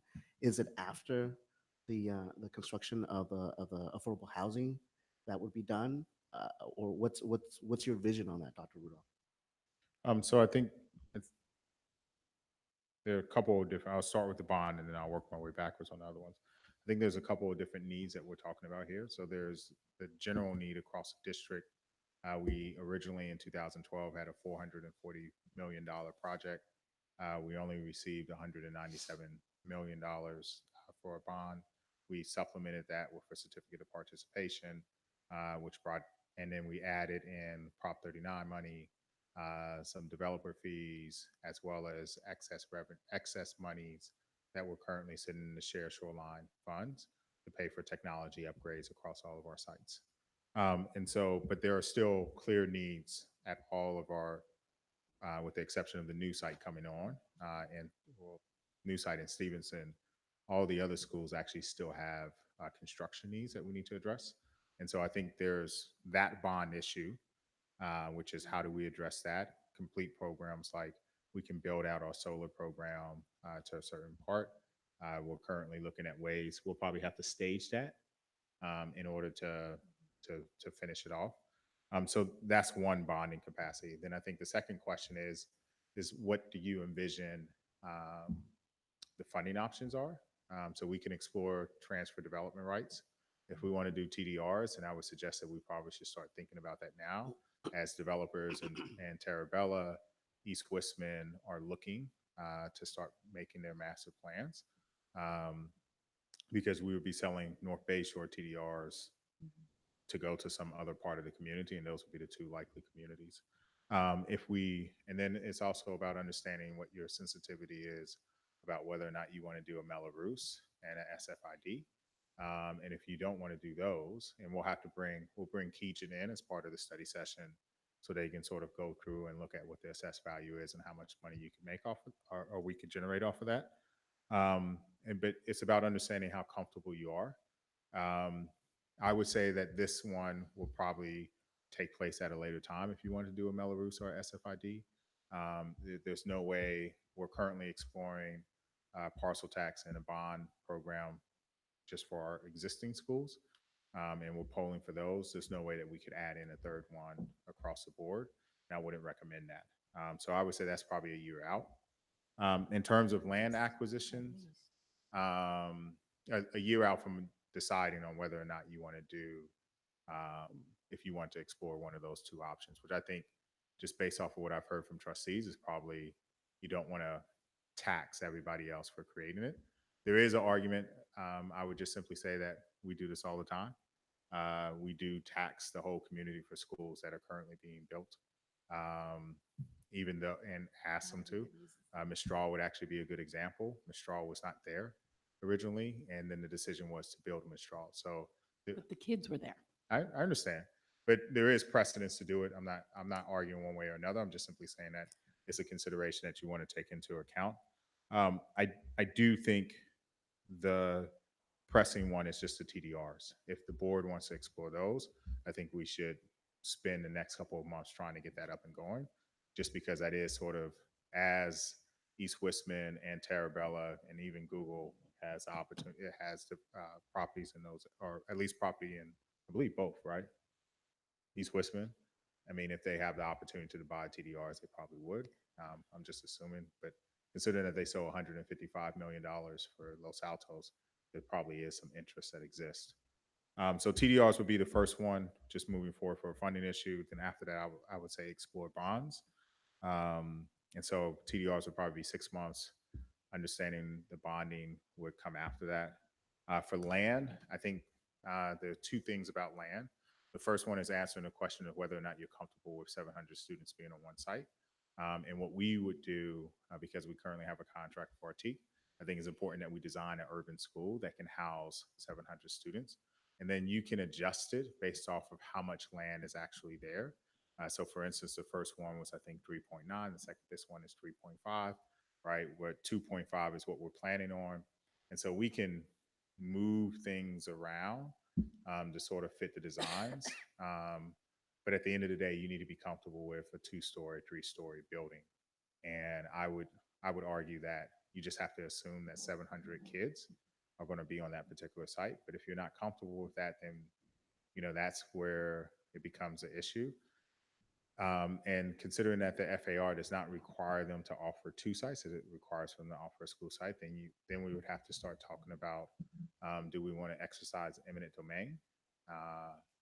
And that's a completely different conversation. And I'm sure the developers will want to know that too. And we would have to pay market value for that, which means that we would need to know from a funding standpoint whether or not we actually have the funds. And that's actually how the Los Altos deal came to fruition. They actually suggested that they would do eminent domain, which then encouraged the developer to sell the site. So I would say the building, understanding what sort of the building design should move before the land, considering all the other things. And then we continue to work with Google and SciWest, who are the last two in North Bayshore, to understand what our particular land needs are, and sort of once we have a finalized piece, if we know we're going to build a 2-story and we're going to max it, we're going to put play fields on everything on each level, then we can sort of tailor it to meet the needs of the site. So I have a question about timing as well, kind of building on that, but maybe more directed at our Google representatives who are here tonight. So my understanding in the past was the hope was to get shovels in the ground on Shorebird first. And previously, I think the larger units had been in the Shorebird neighborhood as opposed to Joaquin. Now that may have changed. Those micro units move around. But you know, given that the gateway is going to be the first thing that has to get done, when do you anticipate beginning construction in Shorebird? I did not bring my crystal ball tonight. It's a tough question, right? Because there's so many variables that are in play right now. I think the city council has been very clear that Gateway is the priority. So we've got to get through the master plan process first and figure out what land uses go where. And then how that ripples through the rest of the framework plan. So it's a little hard for me to answer right now. I think if the city had accepted our proposal in February, you would go through the process with the city, or we would go through the process with the city for Shorebird master plan of processing that. Then we would start the design of the actual residential units, which would take 12 to 18 months. So it's probably, if we had started back in February, it's probably 2 to 3 years before you have a shovel in the ground. Mhm. So we're talking like tacking another 9 months to a year on that at least. Correct. And then for construction to actually be completed. So we're looking at least 5, 6 years out. Yeah, about 2 years for construction. Correct. Okay, because we have that kind of magic situation of we need a place to put the kids, but we need the kids to put the place, and you know, trying to line up all the timing is going to be tricky. Right, and we'd want to work with you all to figure out the timing of the school and when the land would be dedicated so that the school is there when the kids show up. So I have a question based on that then, if you all don't mind. How soon would you be able, if this were to be the spot, how soon would you be able to move on that and come to an agreement with us for that site? How long would that take if you have? In terms of the actual acquisition, Mhm.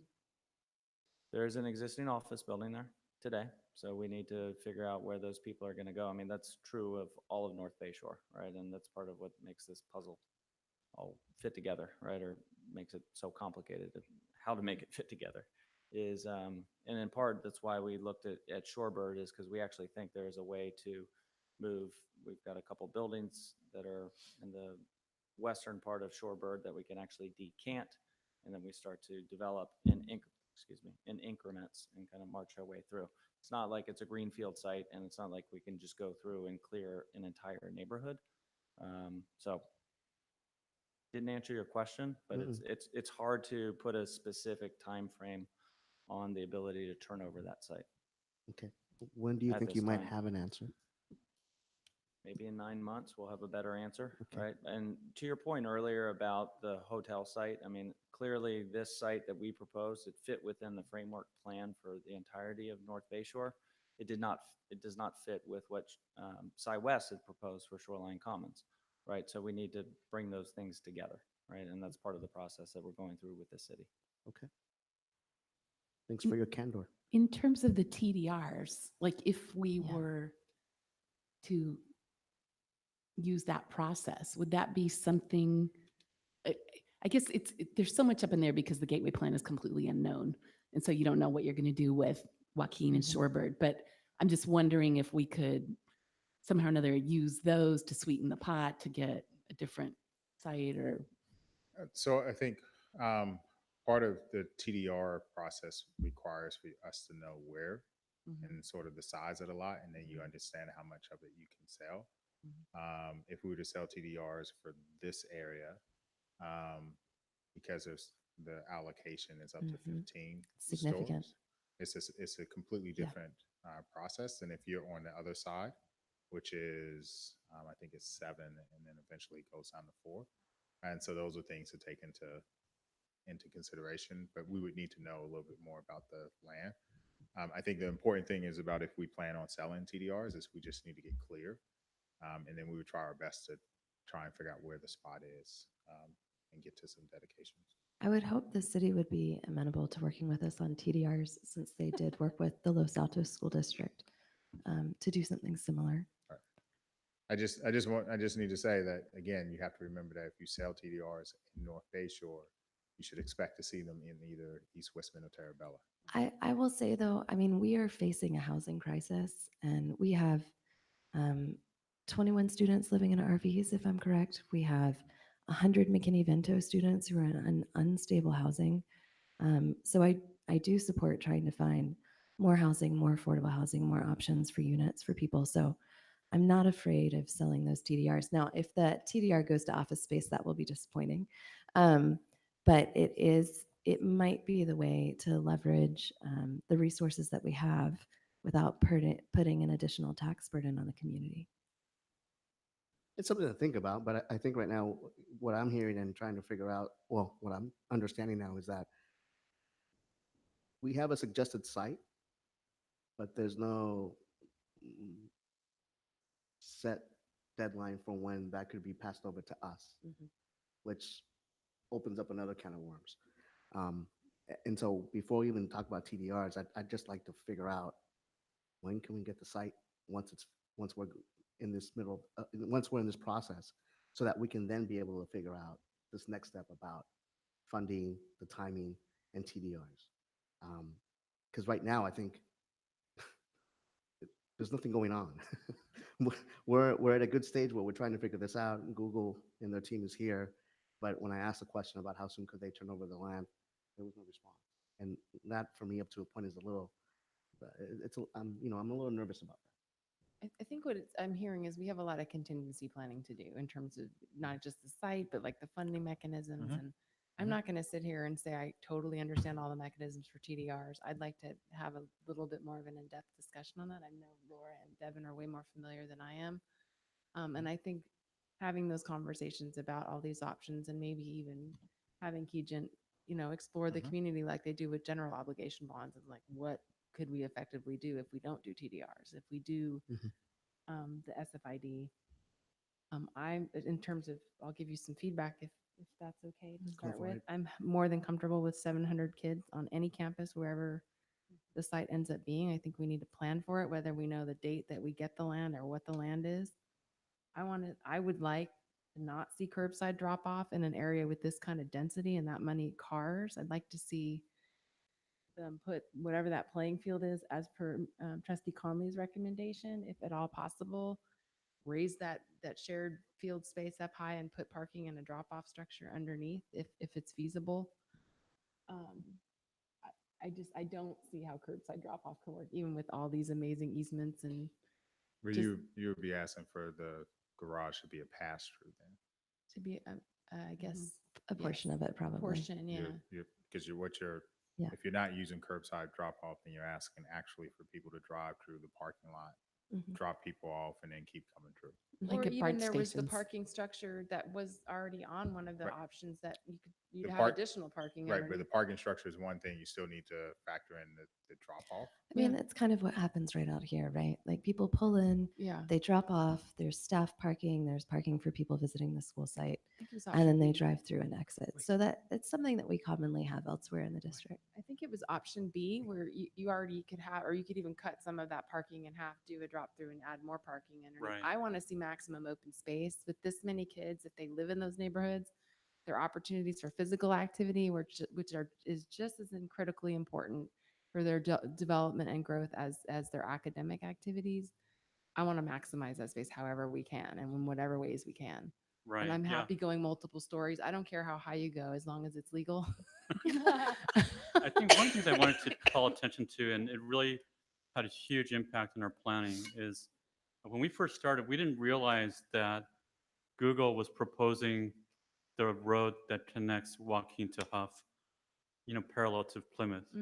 So we were really struggling with potential development that was going to abut the school site. We were struggling with how to get emergency and service access to that half of the site. So when Google came in and told us they're proposing a road, it solved a lot of issues for us in one fell swoop. It provided essentially almost a 100-foot setback between the face of our building and the face of the next adjoining building. So we wouldn't have classrooms looking onto an apartment building 20 feet away. It provided service and emergency vehicle access to all the facilities along that edge of the property. And most importantly, it provided a vehicular route that is not part of any regional circulation, so that it provided the opportunity to have a student frontage onto a street with very low traffic speeds, with cars. Really, the only reason for a car to be on that street would be to pick up, drop off, or access the development across. Whereas if we were loading everything on Plymouth, then you'd have concerns with people crossing Plymouth, which is a regional thoroughfare. Hawaii is planning an urban school right now where they have a very similar situation where in that situation, the proposed road is a private street, and the developer allowed some measure of controls, limited access onto that street, and that's how they do it. But very much understand your concern. So is curbside drop off like a dedicated lane, or so Um, like the sidewalk would come in and you have this protected space, but it's Yeah. Yeah. If same you, as, okay, got it. yeah. Perfect, thank you. And if you look at the North Bay Shore Precise Plan, has essentially like landscape bulb outs. And so there is sort of you pull into the lane with landscaping on both ends. So there are Okay. provisions for that. Perfect, thank you. So I agree with Board President Wilson that I'm comfortable with the urban school design, the multi-story for 700 students. B3. I'm comfortable with the multi-story buildings.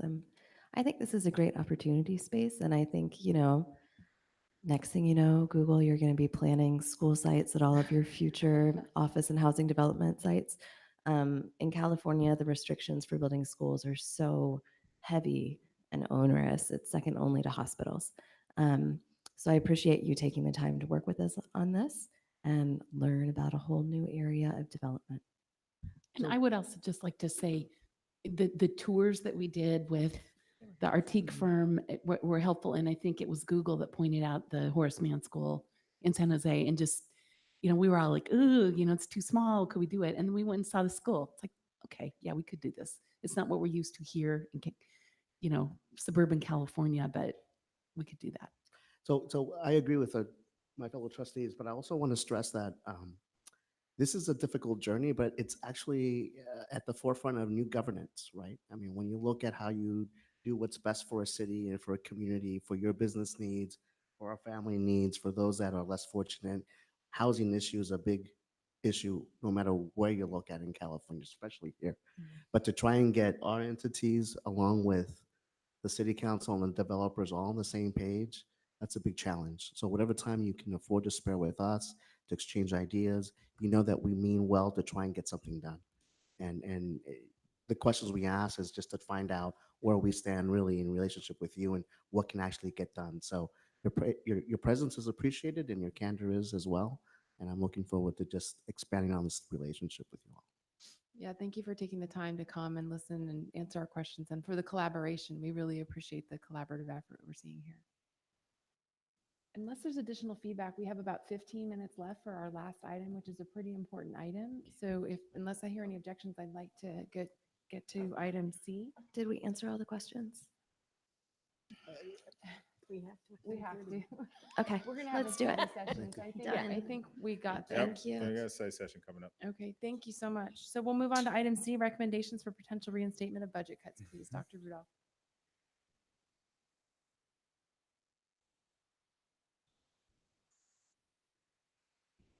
Oh, sorry, Gene, Bill, thank you. Gene, sir. Yes. Okay. So I will move through this as quickly as possible because I think we understand how we got here. So as part of our district goal and strategic plan to maintain a balanced fund, we've talked about sort of what the assessed values are and how that's dropped. There's also been a year-to-year variance in terms of developer fees that have impacted our budget. And so we made the following reductions across the board. Coaching team, release day, summer school, summer all program, replacing the SPED coordinator, Lexia, textbook adoptions, RT, clerical assistants, librarian, at-risk coordinators, changes to their work year, district ESL class, and moved to a site-based model, and then changes to SCEF positions. Then we talked and sort of got some development, some feedback from trustees to talk about sort of where we were. And then when you look at sort of the multi-year budget projections, we want to, these cuts had an immediate impact as well as the reduction of bullets onto it. And so we came up after getting feedback from you with some reinstatements. Some of these I'm recommending that we do not reinstate, which will cut some overhead and improve efficiencies. And then there are other positions that we will. I do want to say the textbooks adoptions, we have moved into one-time funds. So we will be able to pay for those out of, so for instance, we're using the shoreline funds to pay for the next set. Actually, you approved a contract for 2 contracts for science in order to meet the board goal 1 for improving science throughout the district. We're using, again, the one-time funds that come from the shoreline, the shared shoreline fund to cover those, so it doesn't come out of our general operating budget. And so that's the process we want to use, one-time funds for one-time expenditures as opposed to ongoing revenue. And so the following are being recommended for permanent elimination. Release days, summer all program. We'll now do 2 special ed coordinators. Lexia district ESL classes, the .375 clerical assistant, the .125 librarian at Graham, and then at-risk and SCEFs to 10 months employees. Part of the reason I'll just go through release days, school sites can still schedule their own release days. We just won't do the district ones. The summer all program, we've actually incorporated into the actual school day. And so we feel pretty confident there. We believe that the district used to have only 1 special ed coordinator along with a director, and then we eventually moved up to 3. We believe that we can go back to 1. Lexia, the usage of that is actually very low across the district. And so we've been tracking our programs over the last couple of years and noticed that it's just not there. The district ESL classes, they are actually offered by the city of Mountain View. And so most of the people who are taking the district ESL classes are parents, and considering that the library offers it, it just makes sense to allow the library to bear the cost, or the city to bear the cost, as opposed to the district. Bringing our, you'll see next year as part of one of the board goals about sort of bringing in other streams of revenue. One of the things that we're looking at is our middle school allotment formulas. And so the librarian at Graham, as well as a clerical assistant at Graham, which is overages. If the school site wants to use their funds to pay for it, they're more than welcome to, but we're only going to staff it with 1 librarian and 1 clerical assistant over there. And then the at-risk and SCEFs, they were working an 11-month employee, but almost all of them took off the 11th month to go on vacation. And so it just makes sense to move them to 10 months, which means that they will be there when students are there. And so then we recommend for reinstatement in the following order, staff, after listening to feedback. The summer school program would be the first that we would recommend, and this is not, Therakoff and Castro currently run their own summer school program. We still do stretch to kindergarten as a summer school program, and we still have a special ed summer school program. If we wanted to bring back another special, the other special ed, summer school program, that would be the first thing that we reinstate. And last year, that was the EL program that we offered across the district.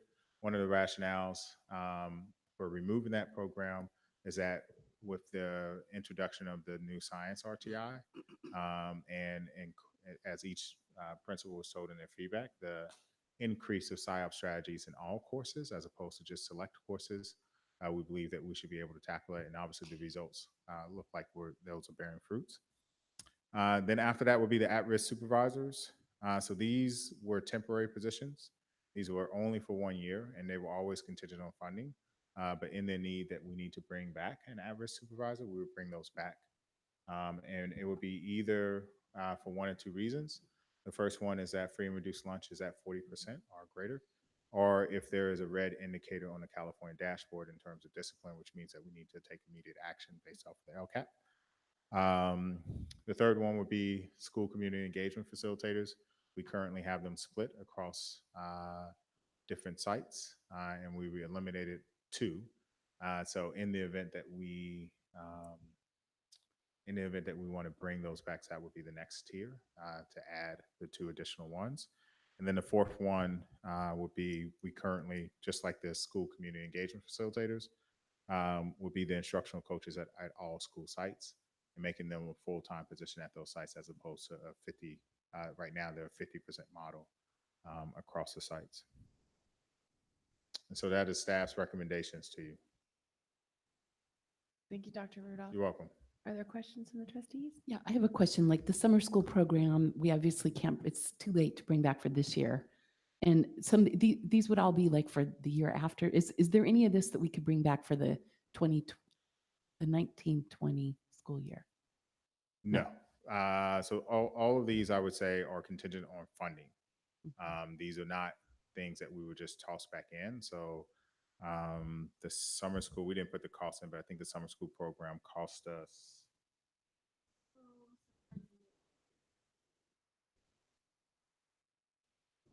$140,000. And so I think the most prudent thing for us to do is to continue to shore up our budget before we start looking to add access programs back. And so while if you look at the NYP, you see that we're on a positive track. And in the coming years, with lease revenues increasing, we should see the reduction of the deficit spending. But we want to make sure that, if we're going to bring these back, we have to find a way to offset it with some other cut, so that we're not increasing deficit spending, which this year was somewhere in the neighborhood of close to 5 million. Or is it no, current year? 4.1.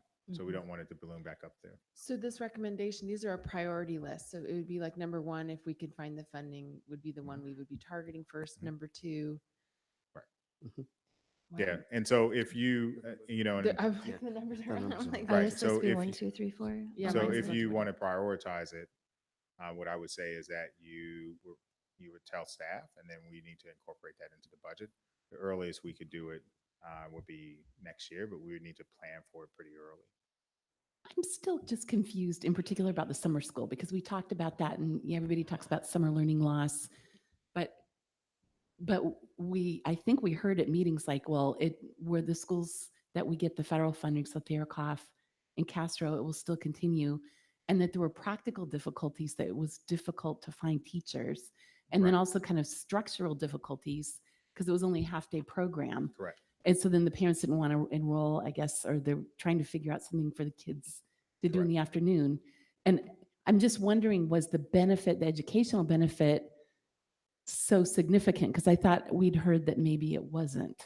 And so I'm just kind of a little bit confused. Intuitively, I think it's a good idea, but it amounts to $10,000 a day for 13 days. And so I think if we're going to spend our money, we should focus our money on the 186 days that we have, and double down on those, as opposed to the 13 days over the summer that this takes place. And so the rationale from there was that, yes, we have schools that have Title I funds and they're able to pay for it. That was a site decision. They're the ones who are making that determination to pay for it. We're not forcing them to, but they're adamant that that's what they want. But I think if you're going to spend $130,000 for 13 days, I think you can get a bigger bang for your buck with other positions. So should this be at the top of the list? I was going to say, was this meant to be an ordered recommendation, or is it for us to discuss? This is an ordered recommendation for me. I mean, you can obviously move it up whichever way you want, but based off of the feedback that was given, I looked at what meets the board strategic plan goals, and you were very clear. Student achievement needs to be at the forefront. And so while all of these have some type of impact, it's hard to argue you know, I could argue that instructional coaches at school sites will probably have a bigger impact on student achievement over the course of 180 days, but the cost of that is a little bit higher. So, you know, if I'm looking at what the kids are going to experience and student achievement, that's how I came to a summer school program first.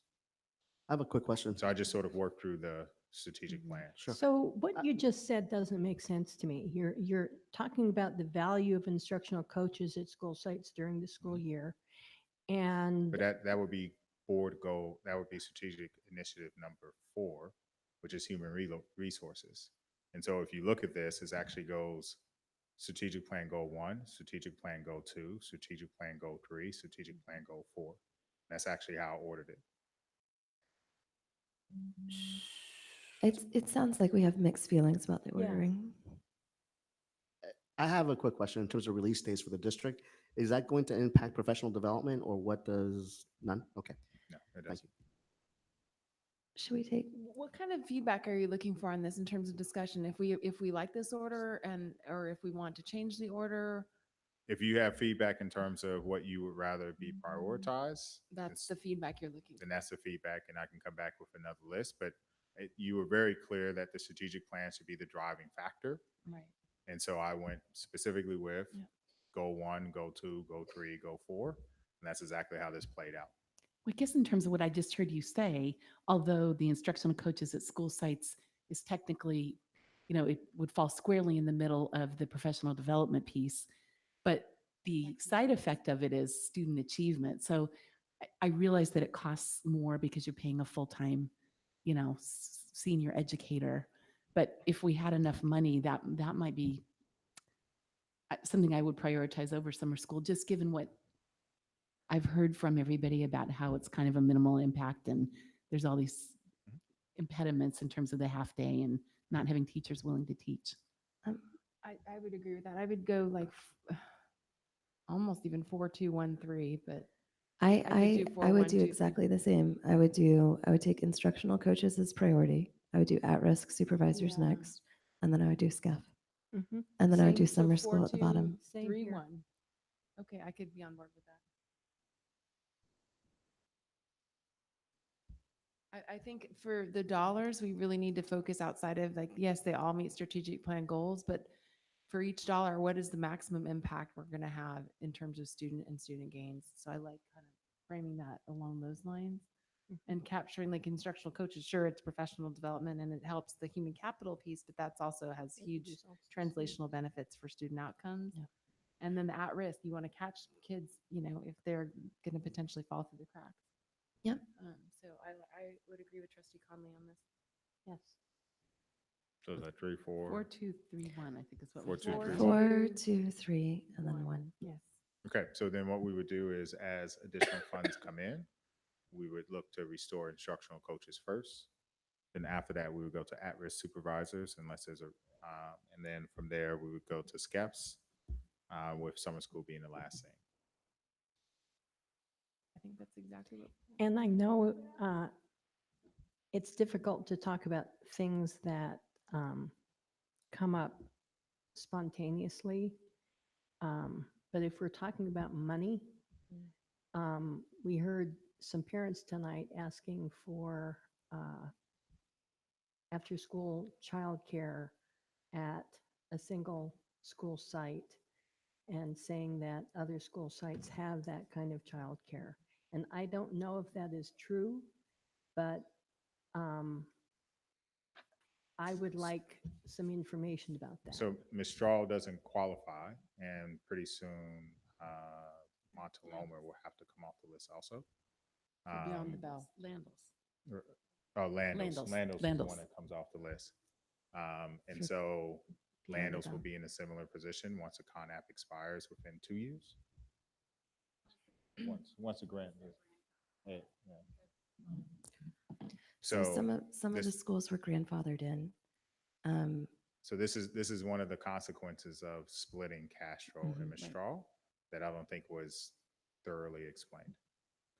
I'd like to see, I know the YMCA at one point said that they might be able to provide more free care for those, or more scholarships for those families. So I don't know if that's a possibility, The but I private think it's school worth has exploring. scholarships as well, I believe. Right. They do. Actually more So lucrative you, scholarships than we YMCA. could, you Yeah. could direct staff to take all of the right of schools funds that come in and put it at the straw.